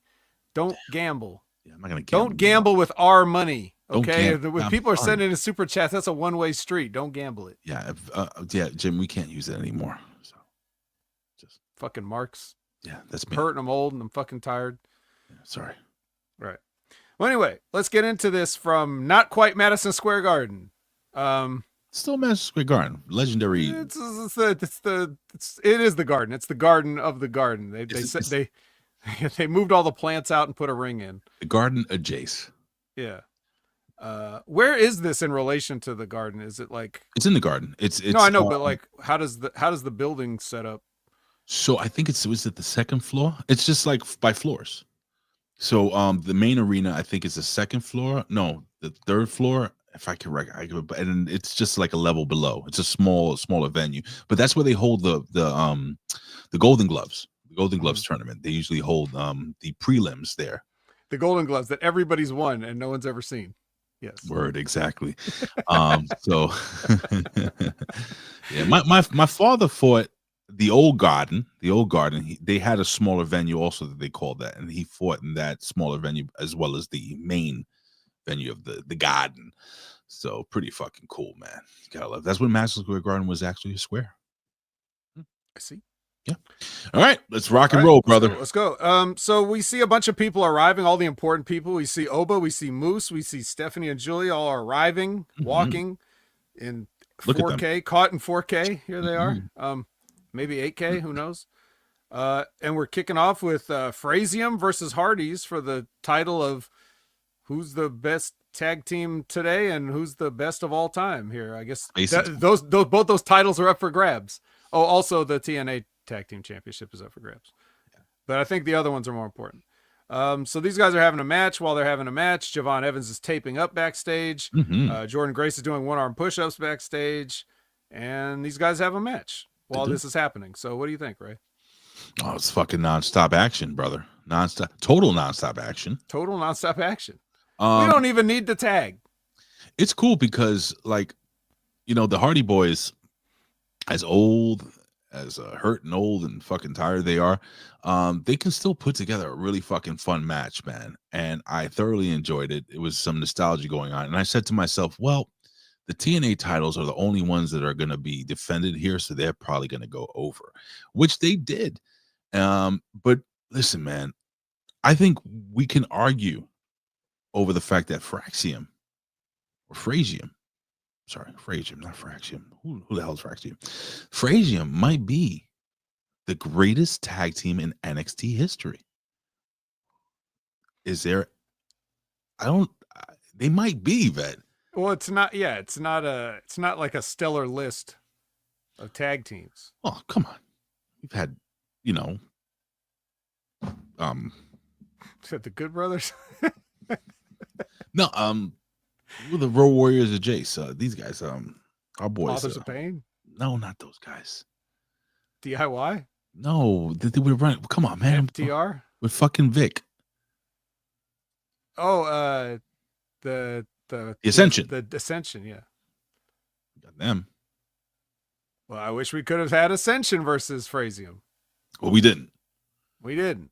This was a fun match, guys. It was a good way to kick off the show, and obviously the Hardy Boys they hit they hit the and the Swanton bomb for but I forgot what he called it, the Twist of Fate, and the Swanton to retain the TNA Championship. That was after Fraser ate a missile drop kick from Axiom. He ate it. Yeah. So that was their standard. I accidentally hit my partner move that happens in every match. Yeah, and it was a little stiffsky. My whole opinion. Yeah, it was great. I can't imagine nobody got hurt. Yeah, I don't know if that was stiffer or all of Jeff Hardy's Swanton bombs now, where he doesn't even not too bad not though. to squash you. Not too bad. Usually he lands right on you. Mm-hmm. Like that's because he was so far out at this time. But he didn't. He landed, shoulders in the back of the head, like he's supposed to. But yeah, I was like, oh, is he gonna just plop down on top of this kid? But he didn't. Yeah. So good for him. All right, let's get this out of the way. We're done with that. Yeah, we're done with this. Mickey James advises Jaida Parker backstage. Dark Roxanne enters. We have a quick family meeting. They're not at the Olive Garden. They're just hanging out at the venue. Mm-hmm. And then we get the Jordynne Grace versus Dark Roxanne. Moose is warming up. Oba's putting on beads, and these ladies are. So I'll tell you what I didn't like about this, right? Okay. The match was fine in a sense. Mm-hmm. And I think this is kind of the story of the whole night. I didn't really like the matches. I liked the overall atmosphere, and I liked the crowd that was hot. People worked hard and did things. But the overall structure of the matches and the psychology in the matches were not my favorite. And here's an example of why. So Explain. Roxanne busts her ass trying to put some heat on Jordynne Grace's leg, only for her to not sell it and just win. Mm-hmm. Like completely anticlimactic. Now, kind of sold it for a while. But the thing about selling it is she hit her leg though. Yeah, got it working. She did the Seth Franklin Rollins. She grabbed it. She grabbed her knee sometimes when it was convenient to sell. But the whole thing of selling is, what is selling? Selling is, I'm giving this to you. Do you buy it or not? Mm-hmm. So, I mean, you could try to sell me something, but if I'm not buying it, it's not a good sell job. So when you get all this heat on the knee and then Jordynne Grace just gets up off the mat carrying you on her shoulders after all that, what's the story? Now, if you just keep trying to do things with your leg and eventually you just say, fuck it, I'm just do this all upper body and you win the match that way. Okay. Now you're telling me a story. If you just decide that you're done selling the leg and it's time for you to win, that's not a good story. Like if she put her up in that what's the finisher called that she uses? The Juggernaut Driver. Juggernaut Driver, yeah. If she had problems like because of the leg getting it up, but she finally got it up and she's kind of almost doing it one-legged, and then on the way down, she drops her and kind of sells the leg and then just gets the pin. Would that have worked? Yeah, I mean, stuff like that, but even that, it's just like, you don't need to do stuff like that. Or just don't sell the leg in the first place. I'll tell you what, like, if I was in Perez's position, I would be going up to her. Now, she's not going to do this because she seems like a very nice girl, and she's also young, so she's like not the veteran in the situation, even though this is her house, right? But I mean, it's Jordan's house now too, so it's whatever. But still, I would, if it was me, you know, essentially it's going to go something like, "Hey, I'm thinking of getting heat on a leg tonight. Are you going to sell it or not?" That's basically it. And then if you feel like I'm not going to do it, then I'll just be like, you know what? I'll switch it up. Maybe an arm, you know, whatever, something like that. I'll improvise if you don't want to play ball. But I think this is where a decent match could become a great match if someone would just sell the damn leg. And nobody really sells the leg very well. The best person I've seen sell a leg in an entire match and then not just bow up and ignore all the damage that was done to it, probably Jay White. But there aren't many other people that bother to sell a leg the whole time because they have to get their shit in and they need their legs. So for that reason, I didn't think this match was as good as it could have been. But what about you? No, I don't disagree with you.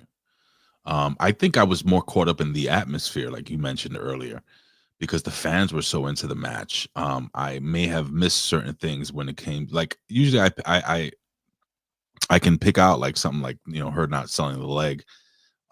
It was kind of an afterthought for me because of the reaction of the crowd and the finish and the fact that Jordynne Grace wins clean, with no type of nefarious anything. It was just like straight up a juggernaut driver. Doom. She beat one of the best in NXT clean.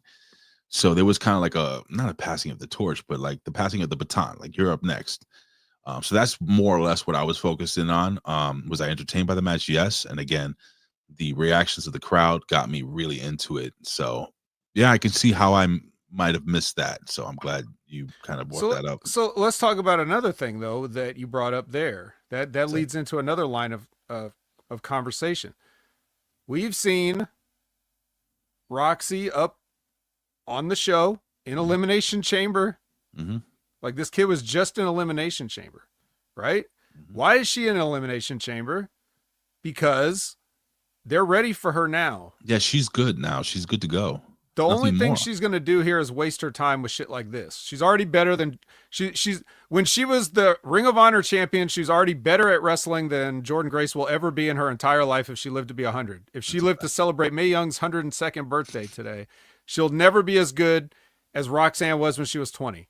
So they're ready for Roxanne now. They're bringing her up now. But here's the problem when you have shows like this. Back in the territory days, only local markets would see this. Now everybody can see this. So if Jordynne just no-sells all your shit and beats you, why don't I want to call Jordynne Grace up? Why do I want this loser? You see what I mean? It's a weird disconnect for the audiences that are watching all of the product in totality. Yeah, because having such a great showing at the Rumble, I'm talking about Roxanne Perez, and then having another great showing at the Elimination Chamber, that should have been her entrance into the WWE main roster. You're right, because every loss that she takes on NXT devalues her. There's nothing more that she can do. She's won the fucking title twice. Yeah. She's been the fucking woman. So rather than what she's doing here is a time-honored tradition of doing a favor, right, for the next star or the next person that's going to be the workhorse or whatever. That's a tradition, but I don't think that tradition is necessary these days because of the way our television product is set up. That's fair. I think that what it's better is because she already beat Jordynne Grace back when Jordynne Grace was still with TNA. Right. Under contract, right? Right. So that means whenever Jordynne Grace is not going to spend a lifetime in NXT, that means when she goes up to the main roster, she can finish the unfinished business with Roxanne then and make the fans wait for it. And it was my opinion. And in retrospect, there were a couple of sloppy spots that I'm going to have to unfortunately attribute to Jordynne Grace, her acumen in the ring. But other than that, and I agree with you 1,000%, bro. This kid needs to be called up permanently. Like there's nothing else. I'll say it again. There's nothing else for Roxy to do. Take advantage of her youth. Yeah, she's just so Booker T trained her. I'll just throw that out. Okay, so Nigerians are walking, and the second one, Obafemi, finds the Undertaker just hanging out against a wall somewhere. And Undertaker tells him, "Defend your yard." Protect your yard. All right. We'll see if he can. Yeah. Progressive presents Trick and Eddie. Moose. Oh, Trick and Eddie. Sounds like a sitcom coming up. Trick and Eddie. Didn't they have a cartoon like that in the 90s? Trick, Ed, and Eddie? Ed and Eddie. Is that what it was? Yep. All right. Yep. All right. It's time. This is kind of our main event, kind of. This was a main event. Yeah, I'll say this would have been a main event anywhere in the world, but on Roadblock, it's in the middle. And I don't want to talk about this. I want you to break this match down because I was curious to hear your thoughts. So I'm going to shut the fuck up, and I want to hear your thoughts on this entire match, buddy. Okay. Well, we're talking about Moose versus Femi here for the NXT Championship. And during this, again, we got some picture-in-picture. We see Stephanie warming up. So here's the deal. Again, as an a la carte, I like watching these guys, whatever they do. Whether it's just even the parts at the beginning where they were walking or when Oba was putting on beads or whatever. I like that. I enjoy it because these guys are captivating men whenever they're on the screen. And that's really ultimately the thing that gets you to buy a ticket. When we watch TV, we see somebody on the TV, we say, I want to be in the same vicinity as that aura, and then we buy tickets and merchandise. That's what we do. That's the entire existence of this business. I want to be there where those people are. That sounded a little bit like Ariel from The Little Mermaid, but you get what I'm saying. Mm-hmm. You want to be part of that world. So these guys have it. Now, what they do with it, they went out and they had a modern wrestling match for the better and the worse that is, which is basically just doing a bunch of stuff, whether it makes sense or not. Right? So that's what we got. We got guys doing stuff back and forth. We got guys that are, it's hard to define their role. Did Moose come off as a heel? Not really. Oba Femi was a heel until he wasn't. You know, like he's never done anything different, really. They just one day he's a heel. Why? Because he's big? He's Nigerian? Is that why you're a heel? Why wouldn't I like you? You're a cool guy. Like a foreign heel. Yeah, but nice they want foreign heel from kind of America. So like whatever. Like I guess it's just like I don't get how they can't present their product or their merchandise being the wrestlers in this case, as easily. Like I see it from where I am. I don't see how they don't see it. But anyway, here we are. So these two Colossuses have a match where they just do stuff to each other. I didn't particularly think the match was very good. I thought they did well in the match, but that's two different things, right? I see what you mean. Yeah. The psychology of the match is different than, them working hard. So I didn't really care for that. Didn't care for the kickouts of things. Also, especially when we're talking about like, I just got on Jordynne for not selling the leg or whatever. So then we just do this. The finish of this match is Moose puts Oba Femi through a table, immediately picks him up, throws him in the ring, hits his finish on him. Oba kicks out. The next thing you know, he's reversing something and just hitting his finish on Moose and winning. Right. I'm gonna jump in and say something real quick now. Please. So I would have done everything possible to protect Moose's spear. And as simple as hitting that spear close to the ropes where Oba couldn't kick out, where he could just kind of throw his foot under the rope, not even on the rope, out of the ring, so the referee sees it. That spear that Moose does, bro, that's his bread and butter right there. You got to protect that finisher. And the fact that, and again, and I'm glad you mentioned it, the fact that he put him through a fucking table, threw him in the ring, hit his fucking spear, which he's won tons of titles with, and he's beaten everybody with. You can't have him just fucking kick out clean. I'm sorry. And then Oba should have hit at least 2 power bombs on Moose because Moose is that damn tough to beat. That is the problem I had with that match. I know if it was a time restraint thing, no, probably not.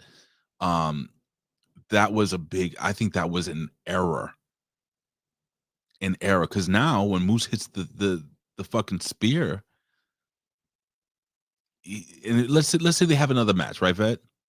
And Moose hits that spear clean in the match and wins. Then why didn't he win the last time? He literally put him through a table and hit the spear. It just makes no sense. Mm-hmm. So that was kind of fucked up to me. Like, I'm like, God damn, you gotta. All right, if Moose is gonna lose, I get it. You're on NXT TV, got it.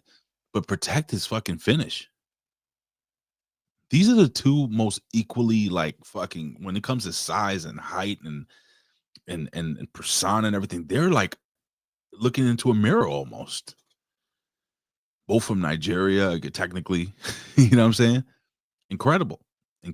This could have been a lot bigger than what this was. And it felt, again, for the as big a character as these two guys are, the match felt small compared to what it could have been, if that makes any fucking sense. Part of that is the placement on the card. Like I said, you threw it in the middle. Doesn't feel important. This is the championship of your company, or at least, I mean, if you're on equal footing with the women, it's one of them. You know, as far as like how you could have a finish with this, where you leave something. Look, we could actually do an extra whole show just on how to finish this match. Like as far as the booking of it, like who should win, why they should win, where you can go if one of them wins. Yeah, and we'll get to Charles's. I guess he'll have some thoughts on that. Nobody getting over, because I know exactly what he's talking about. Yeah, like I just said, it felt like it happened just to happen, and it wasn't big enough. So I agree with you on that point. There's a lot of things that, you know, would have made this a lot more enjoyable. Now, if this is something that's like, if we got the sense that this would be the first of many, you know, you know, could you have not, for example, put, you know, how do you do a non-finish and get the people not booing it out of the building? You know, could you have done Moose puts Obafemi through a table and they're both selling for most of the count, and Moose starts crawling over to try to pull himself up the apron, and then Obafemi starts pulling over and grabs Moose's legs and tries to pull himself up by Moose's legs, and then neither one of them get in the ring? You know, could you have done a finish like that? So now we got to do it again, maybe at a bigger venue, maybe at a bigger, with even bigger stakes, who knows? You know, I didn't get any of that. It just felt like Moose was fed. So that being said, so I actually copy and pasted the text message I got this morning. I'm gonna put it here in the chat so I can bring it up here. Let's see if this fucking actually works. Yes, it does. Okay, so it says, as per the Hammer. It says, this is, I copy and paste his text. It says, Moose's job was to get heat last night. I'm only saying what was told to me. Heels get heat, not this is awesome chant. So what do you get out of this text message here, brother? who, me? Yeah, what do you get out of what the Hammer? Well, it's not what I get out of it. It's just what I have to answer it with. Okay. It ain't up to Moose. That's why we saw what we saw last night. Moose is coming in, shaking hands, being respectful, and doing what's asked of him. I know Moose knows what to do because I've seen him do it when it's up to him. Right? Mm-hmm. I know he knows how to work. I know he knows what to do in a match, and I know what his job is. But I also know when he goes into the WWE's house, the producers and everybody and Shawn Michaels is going to tell him what they want him to do and what he's going to do. Mm-hmm. And he's going to do it so that eventually, in the hopes that one day it will be up to him, and then he'll show everybody what he can do. But tonight was about following orders, not accomplishing the mission. Sometimes, and Charles knows this because he's a military man, sometimes accomplishing the mission is not the same thing as following orders. Sometimes you're sent in there to die. So that's what Moose did.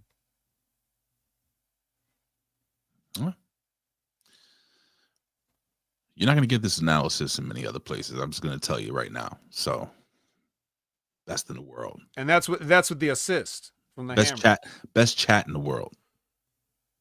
Just put it out there. All right, what we got next, buddy? Next is an Instagram from Saul and Zaria where they're in one of those places where you pay money to break stuff and do things like throw axes. You just do that here in New York. Just go to West 4th Street. Well, maybe they were. I mean, this is the Garden Show, right? So it's fucking silly. They got an axe throwing cabin somewhere on West 4th Street. I'm sure they do, bro. This is all right. Just ridiculous. They did a shoey also. Did you notice that? They did the shoey at the end. Yes, I saw. Out of Converse. Not even Jordans. Like Chucks or something. Does the alcohol kill the foot fungus? I'm just asking. God, I hope so. Fuck, vet. Give me a second. Give me 2 seconds. I'll be right back, okay? I'm sorry. I got to back up for 1 second. Quick. All right, 2 seconds. So, all right, guys, now that it's just me and you, we can talk about Ava, the general manager. She has the unfortunate task of dealing with the only people that might be worse on the mic than her, which is Fatal Influence. So that happens. And then Ricky Saints comes in to try to save the whole thing. I don't know if he's at that level. And then Ethan Page comes in, and then he's like, he's on his way to the ring for his match. And he says on the way to his match, Ethan Page looks at Ricky Saints and says that NXT doesn't like outsiders, which is pretty funny. Not as funny, but a little bit more in the disappointing category, as it were, would be this next match, which is a street fight between the young OG Javon Evans and All Ego Ethan Page. They got their nicknames down, so that's good. Giulia's warming up, so that's good. I'm back. I'm sorry. I had to help Jen with something real quick. Okay, we are at the street fight. Oh, shit. Oh, yeah. So this match was, it was one of these matches, right? Mm-hmm. I thought the finish was appropriate in terms of like, look, we want to see some sort of savagery from young OG, and we want to see some retribution on Ethan Page. Not the kind of retribution we're about to see after the match, but as far as like busting a man's mouth open, I thought doing his finisher with the chair necklace on Page was like a satisfying finish. It was just that everything else up in the match leading up to it sucked. Like, for example, he did like a sunset flip at one point, and it's like, well, what if he pinned Ethan Page with that sunset flip? Then we wouldn't have got this, right? So just dumb psychology shit that they just got to learn. But I mean, for what it was fine. I know Ethan Page is happy that he got to wear a shirt to cover up his fat, weird body. Hey, what? Be nice. He's one of the best in the world. Please. Listen, did you like that spot where Javon Evans, though, literally cleared the top rope and jumped out onto Ethan Page, onto the fucking desk? That was crazy. Cleared the desk is what he did. Fucking nuts, bro. Ethan Page saved his life, for those that don't know anything about wrestling. Because that kid could have went a lot. I think that kid could have landed in the fucking audience as far as he jumped. He's an athletic freak, Javon Evans is. He doesn't know his own bouncy strength. God, that boy is bouncy. Incredible. But yeah, a lot of stuff that happened in this match. A lot of things. But I did agree that the finish was good. I think, okay, so for the first time ever, Frank said something about wrestling that I actually agree with 100%. So he said a long time ago, it wasn't anything recent, so don't look for it. But he said a long time when we first started that this match was way too long. And I really think that because of the nature of it, it should be fast, short, and violent. Really? A match like this should not pull time because it just gives you more things to fuck up and more corniness to do, right? So like, for example, they got the spot where they got the chairs in there and they're just like, they're feeding each other the backs and just whacking each other in the back. Well, why the fuck would Javon Evans be happy hitting Ethan Page in the back? He'd want to hit him in the face. You can't. Concussion. Right. Yeah, I know. Oh. But you see what I mean? Yeah. Like, if this is real, I'm trying to bust all the teeth out of your mouth. So whether he gets to do that or not is irrelevant. You have to try to do it.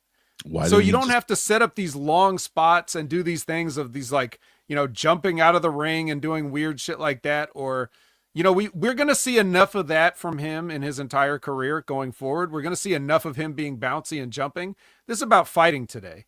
And it should have been a short, like 4-minute something where it's basically the last like 2 minutes of this match, right? Mm-hmm. That should have been almost the whole match. It should have just started pretty much like that and then gone into this finish. It doesn't matter if Ethan Page loses in 2 minutes or 20 minutes. The point is what needs to happen is this finish, and we need to move on from that. So get it over with quickly, and then either throw another match on the card or pad out some of the other matches. But I think it would have been a lot more satisfying, and people would feel like these kind of matches are dangerous if they can end so quickly. That's the gimmick of the match. And just like Charles is talking about who's getting over and who's getting the heat, you're not getting the gimmick match over if you're just having a regular match that has furniture in it. I had envisioned a spot in this match, Vet, last night while I was watching it, where I saw because the kid's still recovering from the jaw thing, technically, right? Where I saw Ethan Page pull out a pair of brass knuckles to finish the job from his tights or whatever, and he kind of drops them. And Ethan Page is good with the facials, and he just stops, and Javon Evans grabs the knuckles, and there's like a threat of violence thing where he's taking wild swings at Ethan Page to break his jaw and just missing by this much. And in my thought process, the finish was him finally fucking landing that one fucking blow with the brass knuckles and then having Ethan Page spit out the blood like he did and kind of ending this feud. That was kind of like my weird thought process. What do you got there, Vet? Cold-blooded. What? I thought it was a Rolex.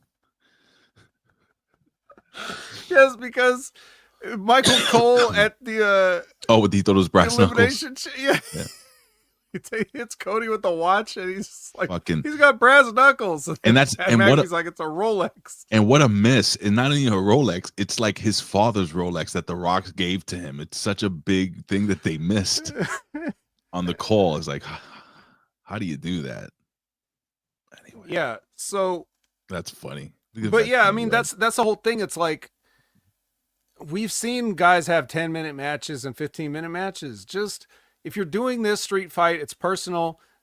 All we need is just something quick, something violent. That's all we need. And the violence can all come in one thing at the end. It'd be like like one of those matches with something on a pole. You go up and like you keep trying to get the thing on the pole, and whoever gets it and is going to use it is going to win. So it's like, okay, who's going to get it? And then maybe you get it early, and then neither one of you can land the blow or whatever. Right. Like the story is there, right? Mm-hmm.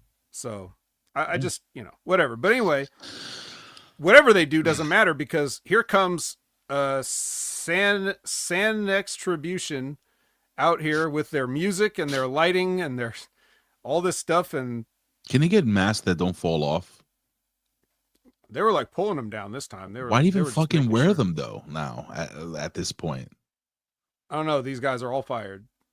I'm like, you're fired, and the production guys that are helping you with the music and lights are all fired too. We can't have this going on in my company. I'm the final boss here. My daddy said so. Would they be like a Kmart version or a Walmart version of Retribution, or maybe the Shield and Sanity? Insanity. Yeah, that Spotlight thing was Sanity. That was all Sanity. And the idea of it being developmental wrestlers was all Nexus, and the idea of terrorism was all Retribution. So San Extribution. Speaking of gimmicks, I'm sorry, the No Catch Catering crew. I like that. Yep, I like that. Much. That's a good one. Well, some of these guys haven't been missing any catering though, so they're definitely the Catch Catering crew. That's funny. The good one, artist. The Spears family has a name. Do they? The Culling. So, do you guys know what the culling is? He's asking you guys. I already know what it means. So basically, the culling, like a culling, is the elimination of a weaker breed. What's that movie series they do? The Purge. That's what it is, basically, like a purge. But they didn't want. They can't call it the purge, so they went to the Webster's thesaurus. Yeah. I actually purge. I actually thought it was a pretty cool name because at first I thought is it the calling, like like a religious type thing, but no, it was the culling. I was like, oh, wait a second, I know what that is. So that's what it is. They're basically, it's the purge. They're eliminating the weak, cutting the fat. Only the strong survive, and you have to be part of them to be part of the strong. So I kind of dig it. Well, they need to get rid of San Extribution first. Oh. Yeah, we got two of them now. We got two of those. So Sarah is with Eddie in the arena. Leave Ethan Page alone, please. I'm on Eddie now. All right. Back to Eddie. Whatever. A real star, Eddie Thorpe. Mm-hmm. Real star with real music, a real DJ. He's a real American. Not like one of us fake white Americans. He's a real one. Real. Anyway, so he's getting booed for whatever he's saying, and then Trick Williams comes in all oiled up, shirtless, and jumps him, and they fight off somewhere. Sure. Yep. Progressive presents. And then you have to look at them walk, Ray. Look at them walk. And then it's time to look at them have a main event. We are here. It's the main event. So we came to see. Look at it. Look at them. Mm-hmm. It's Giulia. It's Stephanie. It sure is. They each have a belt, and somebody's walking out with two. Mm-hmm. I wrote one thing down to summarize my feelings on everything, but we can definitely go in depth on it. Let's do it, man. I'm looking. If I could just say one note about this match, the most important thing I have to say about this match and these women feel like wrestlers to me. Yeah. I mean, you might be thinking, well, duh, Vet, this is pro wrestling. They're pro wrestlers. Of course they would think. But I'm thinking in terms of like what women's wrestling has been primarily since, the past 20 years or so. These don't feel like underwear models who were taught how to do a Hurricane Rana or something like that. When I look at them, besides their obvious physical gifts and their natural just sort of like presence and charisma, but they really work hard and they feel like professionals. They feel like they belong in the main event doing this. They feel like this is their job. Like this is what they were meant to do. Everything they do looks like it has intention behind it. They're not doing a bunch of goofy setup. I mean, they do some setup spots, sure, but it doesn't always look overly choreographed. This is like what this is the baseline of what all women's wrestling needs to be. Mm-hmm. And if it's with women like this for long enough, then I think people will definitely fully accept women's wrestling as a necessary part of every wrestling show. Now, unfortunately, even some of the women that we've called great in the past, have never they've never touched this level. You know what I mean? We all love Trish Stratus and we all praise Trish Stratus. She can't touch either one of these women, not on her best day, not on their worst day. You know what I mean? Not in her prime. That's just how that's not even a knock on Trish, because Trish just did the best she could. Mm-hmm. But what I'm saying is like, these women feel like it's their job, just as much as like you would identify a Randy Orton, like, oh, that guy's a wrestler, like you look at Giulia like, oh yeah, she's a wrestler. That makes sense. Not like a Kalani Jordan where you're like, you're a wrestler. Again, no offense to Kalani Jordan. She just doesn't have that. She doesn't feel like that. It's the best way I can put it. So the professor puts up this comment, and the professor, I guess, heard the same shit I heard. He said, the main event was too quick for time, and probably Giulia was coming in with a nagging injury, so Steph had to win. So I'm going to corroborate that with multiple reports and news that Giulia is hurt. She got hurt 2 weeks ago, and it's not just one injury. So now I was doing a little digging. It's multiple injuries. You know the term banged up, Vet? She's banged up. And when you're banged up, sometimes you just need some time off of TV and you need to rest these injuries. There are multiple small injuries. I think one more moderately serious injury, and they're not specifying on what exactly it is. But the girl came into this match hurt, bro. And she worked through the pain. And this was all set up to take the belt off of her because she needs time away from TV. Well, that being said, knowing now that she came into this, and I'm talking about Giulia, came in hurt and worked a really good match between, you know, her and Stephanie Vaquer. Like, I mean, does this elevate your thought process regarding Giulia as a wrestler? Like, does it make her even more impressive? After that long speech I started with, I think it should be obvious that it does. I would expect nothing less. And I think it'd be more of anything that the company is having her take time off. It's not something she would have wanted to do. And if she were still in Stardom, she wouldn't have been not only would she not have been in a position to do it, she wouldn't have done it. She would just continue to work hurt until she was forced out, like by breaking a bone or something, you know? So that's just the mentality that these women have. And it's probably WWE pumping her own brakes. Like, hey, you need to just rest, you know? Right. We'll get back. We'll get back to this. Yeah. She's the future. Her and Stephanie. Yeah. And it's clear to me. If they get along outside the ring, they can give us the sort of like that we can revisit this many times. This will be like the HBK and Brett that we never got because they couldn't put their egos aside. We should have had a lot of great matches with those guys. We didn't. Yeah. We could have a lot of great matches with these women for years to come, along with everybody else they can work with. So, but yeah, so if Giulia needs to take a break, I was watching, you know, there was a spot in this match too, where I'm just like, they could have called this in the back, but it also felt like it could have been on the fly. And that's the spot where Giulia listens to the crowd after she gets out of Stephanie's like head knocker move, and everybody boos her because they didn't get to see it. And she like looks at the crowd, and then she puts Stephanie in the move and smashes her head in the thing. Yes. Like that's the kind of thing that's like, that's the adaptability I want to see. Even if they planned that, they made it look like I bought it. I bought it, right? You're talking about selling earlier, right? I bought that. It made it look like she thought of that in the moment. You know, those are the kind of people we need. It's rare.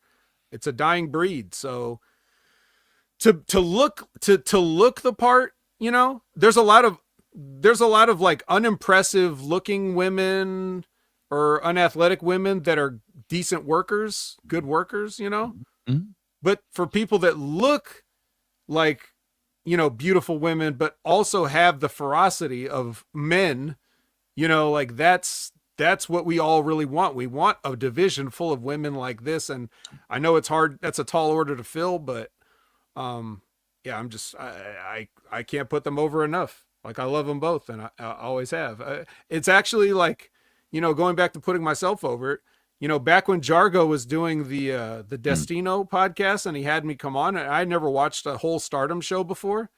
So I did one just cause I knew I was going to do that show with him and we were going to talk about it.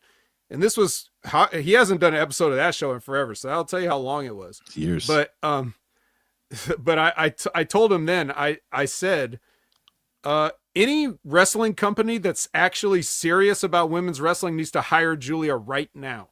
Hire her now. That was after seeing her one time. Did she have a shot on AEW? Huh? Didn't AEW bring her in once? Am I bugging? Or was it Stephanie? They brought Stephanie in once. Okay, so it's Stephanie they brought, not Giulia. No, I don't think they brought in Giulia. They might have, but not. Well, no. Well, I don't know. The other interesting thing historically, you may not know. Historically, Stephanie has already defeated Giulia for a championship. So, whatever the reason why they went with this booking, there's a precedent for it. Now you can tell a story that way. Like Stephanie just has Giulia's number, right? Like that's a way you can go with it. But she beat Giulia for the New Japan Strong Women's Championship back in whatever 2020. Yeah, and it also was like, it was a weird ending too, because Giulia tries to be sportsmanlike and Stephanie kind of like shits on her a little bit. it looked kind of like half-ass real, but I think they were probably just in character. But yeah, it was an awkward finish on that match too. So yeah, that's a little interesting trivia piece. Cool. To add to this lore. So I guess we can end with this question from the professor. He says, so do we get 2-belt Steph or the obligatory North American tournament? Let's go with 2-belt Steph for a while. Okay. I don't see that happening though, but I'm in big favor of, especially because you have so many belts. Like, this is a way to not get rid of a belt, but take it off the market, so to speak. You know, like, it's not out there confusing shit. Right. So it's like, well, yeah, the North American Championship, because I have it. So now we don't have to pretend that Kalani Jordynne is important or things like that, right? So again, sorry to pick on Kalani Jordynne. It's just she was a recent North American champion. But then how do we book? So let's say we have Giulia defend both titles, right? Let's say she defends the North American title 1 week, and then she defends the world title the next week, right? How do we book Giulia having to give up the North American title to get a tournament? You don't want her losing that title. You don't want her getting pinned for that title. I don't think we do that. How do we get it off of her? Does management come to her and listen, you're too valuable a commodity as the world champion to hold 2 titles. We know that you want to, defend both belts, but it's for the betterment of it's best for business that you relinquish the North American title and focus in on being like, is that how you would book it? Like, have Ava come to her and say that shit? I mean, you're asking me to do something I wouldn't do. How would you do something you wouldn't do? I mean, if we're just talking about fantasy booking, I don't do that. I just say she just keeps it. I say she holds on to it until Giulia beats her for both belts. I'm a big fan of not switching over titles just to do it. Right. Like until you know the time is right. There's times when you just know, that the time is right. And if you're not sure, then just don't do it. Well, I mean, come on. So let her be 2-belt Steph. Until Giulia, and maybe they fight at the WrestleMania. What's the big show for NXT at WrestleMania? What is it? Yeah, the Stand and Deliver, probably. Stand and Deliver, right? Interesting. Well, this is a show chock full of so much shit, good shit and bad shit. Let me just hit the little gimmick here. Oh yeah, I like this. Hold on. All right, Fed. Well, this was a nice long next level wrestling review. But not longer than normal. No, about the same. But a good solid show. We got a lot. Like, the chat was awesome today. The Hammer just giving us kicking knowledge, Vet breaking shit down as he usually does, me just being an asshole and fucking up the buttons as I usually do. Good show today, guys. Thank you guys for joining us. This was an interesting NXT, and again, we are on the road to WrestleMania, so this is kind of like the kickoff for NXT's finale until we go move past Stand and Deliver, and then we're off and running to something else. What do you think, Vet? What do you think for next week? We got a couple of interesting matches. Anything stick out to you for next week or no? Nope, I already forgot what they are. Oh, me too.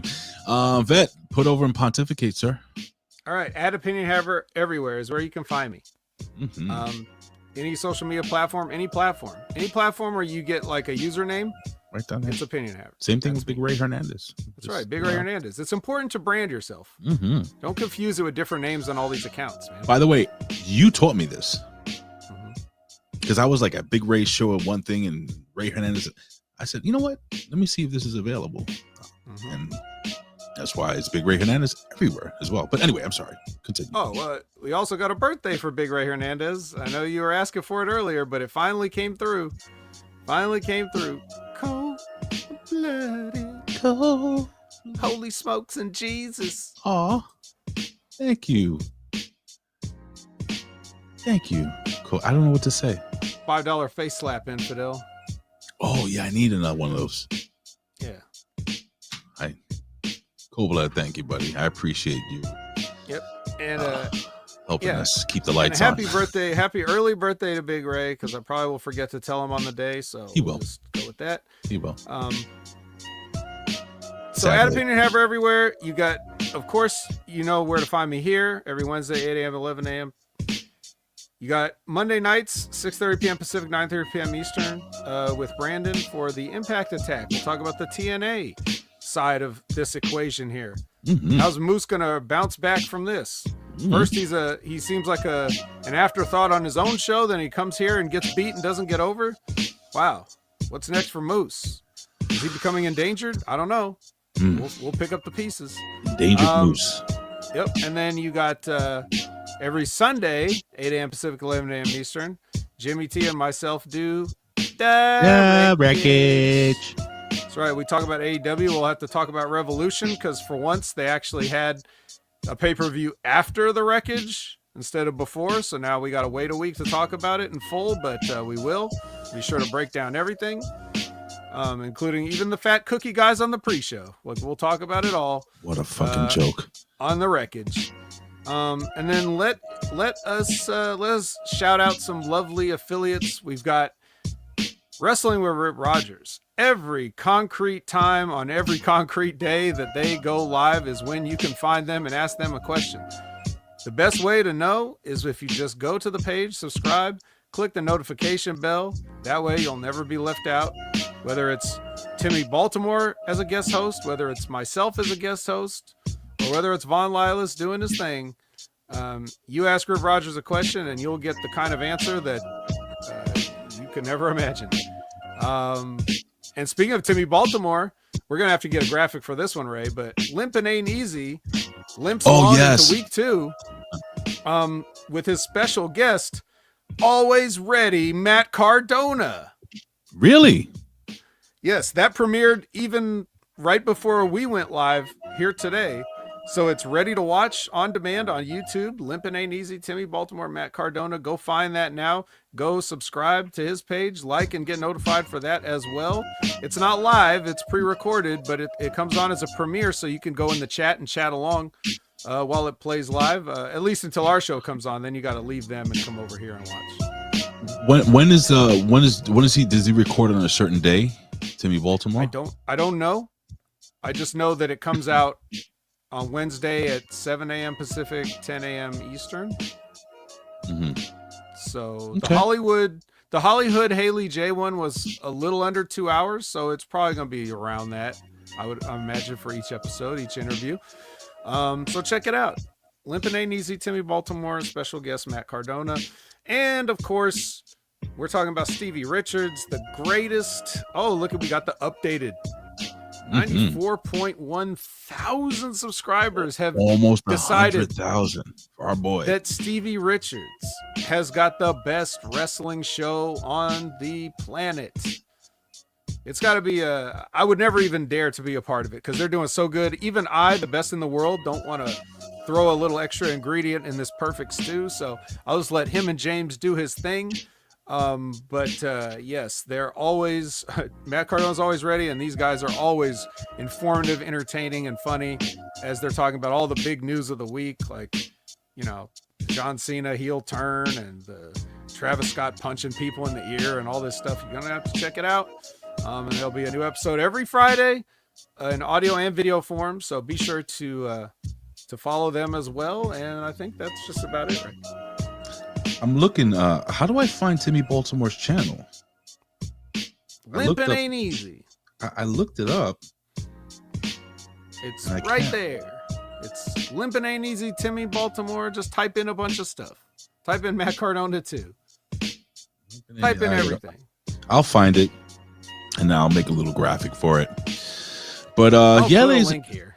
Yeah, you can do that. Please put the link if you can in the chat, and we can share that, and I'll pop that up here on the screen. And while you do that, ladies and gentlemen, I'll just put over the Pro Wrestling Reflection is all over the place this week, ladies and gentlemen. We have 2 shows. One show is going to be available on my Twitter. Right. Well, anyway, we have one show. We have one show that's available on my Twitter. It's available on YouTube, and it's also available on your podcast, your favorite podcast platform, and that being the Pro Wrestling Spotlight. And they spotlit the one and only Baby Doll, that Jezebel. Baby Doll, greatest heel and face turns when she basically turned on the 4 Horsemen And then she turned back on Dusty Rhodes to go back to the Four Horsemen. And the cool thing is that baby doll actually saw this on Twitter, and she liked and she retweeted and she appreciated the fact that we did a show regarding Baby Doll, the great Baby Doll, one of my first wrestling crushes, as a kid. So you can check that out. And now also at 4 p.m. Eastern Standard Time on my Twitter, you'll find this show. And the PWR presents, yes, Super Tape, WWF Super Tape Volume 2. There's the old Coliseum home video gimmick that they used to sell, and it was like a combo, what is it called? A combination of matches and stuff like that. It's not just the Professor and Tommy, but the Prodigal One, JB, is on this show also, ladies and gentlemen. So they talk some old school Coliseum home video VHS goodness. So that's going to be available this weekend as a podcast on Saturday at 7 a.m. But it should be available later today on Twitter if you want to see the video form.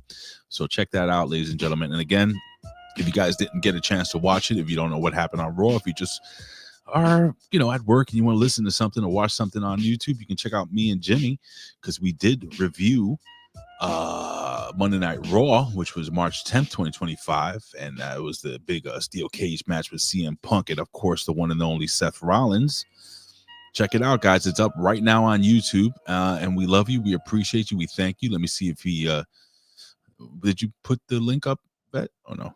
Man, I tried. Yeah, it should be in there. I don't see it. Anyway.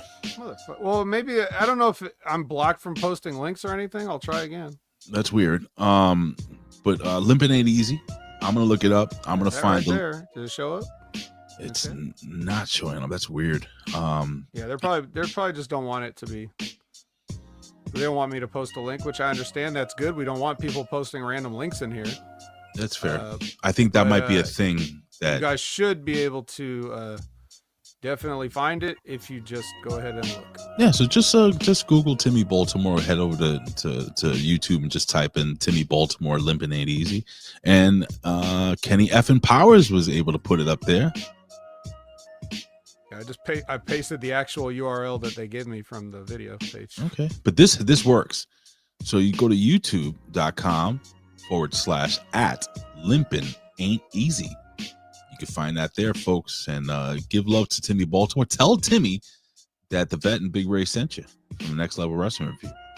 Anyway, guys, I think that's the show for today. We love you. We appreciate you. We thank you, guys. Thank you for the little birthday gimmick that you sent me, my friend. And I appreciate it, Cold-Blooded. Thank you. Look, happy birthday to me. Yeah, that's March 15th. It's my last Vet. This is my last year in my 40s.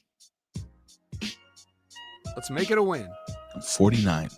I'll be 49, folks. 49. That's half a century almost. It's getting old, Vet. I'm not old yet, but I'm getting there. I feel old. I don't know what to think. You're old? Man, what I would give for 10 extra years, man. I'm 10 years off, not extra years. I want to live a lot longer than that. Anyway. I'm 59. Damn it. Why'd I do that? Goodbye, folks. We love you. Take care. Oh, wait. I'm serious. I'm not going to sit back and take this fucking shit. I'm not.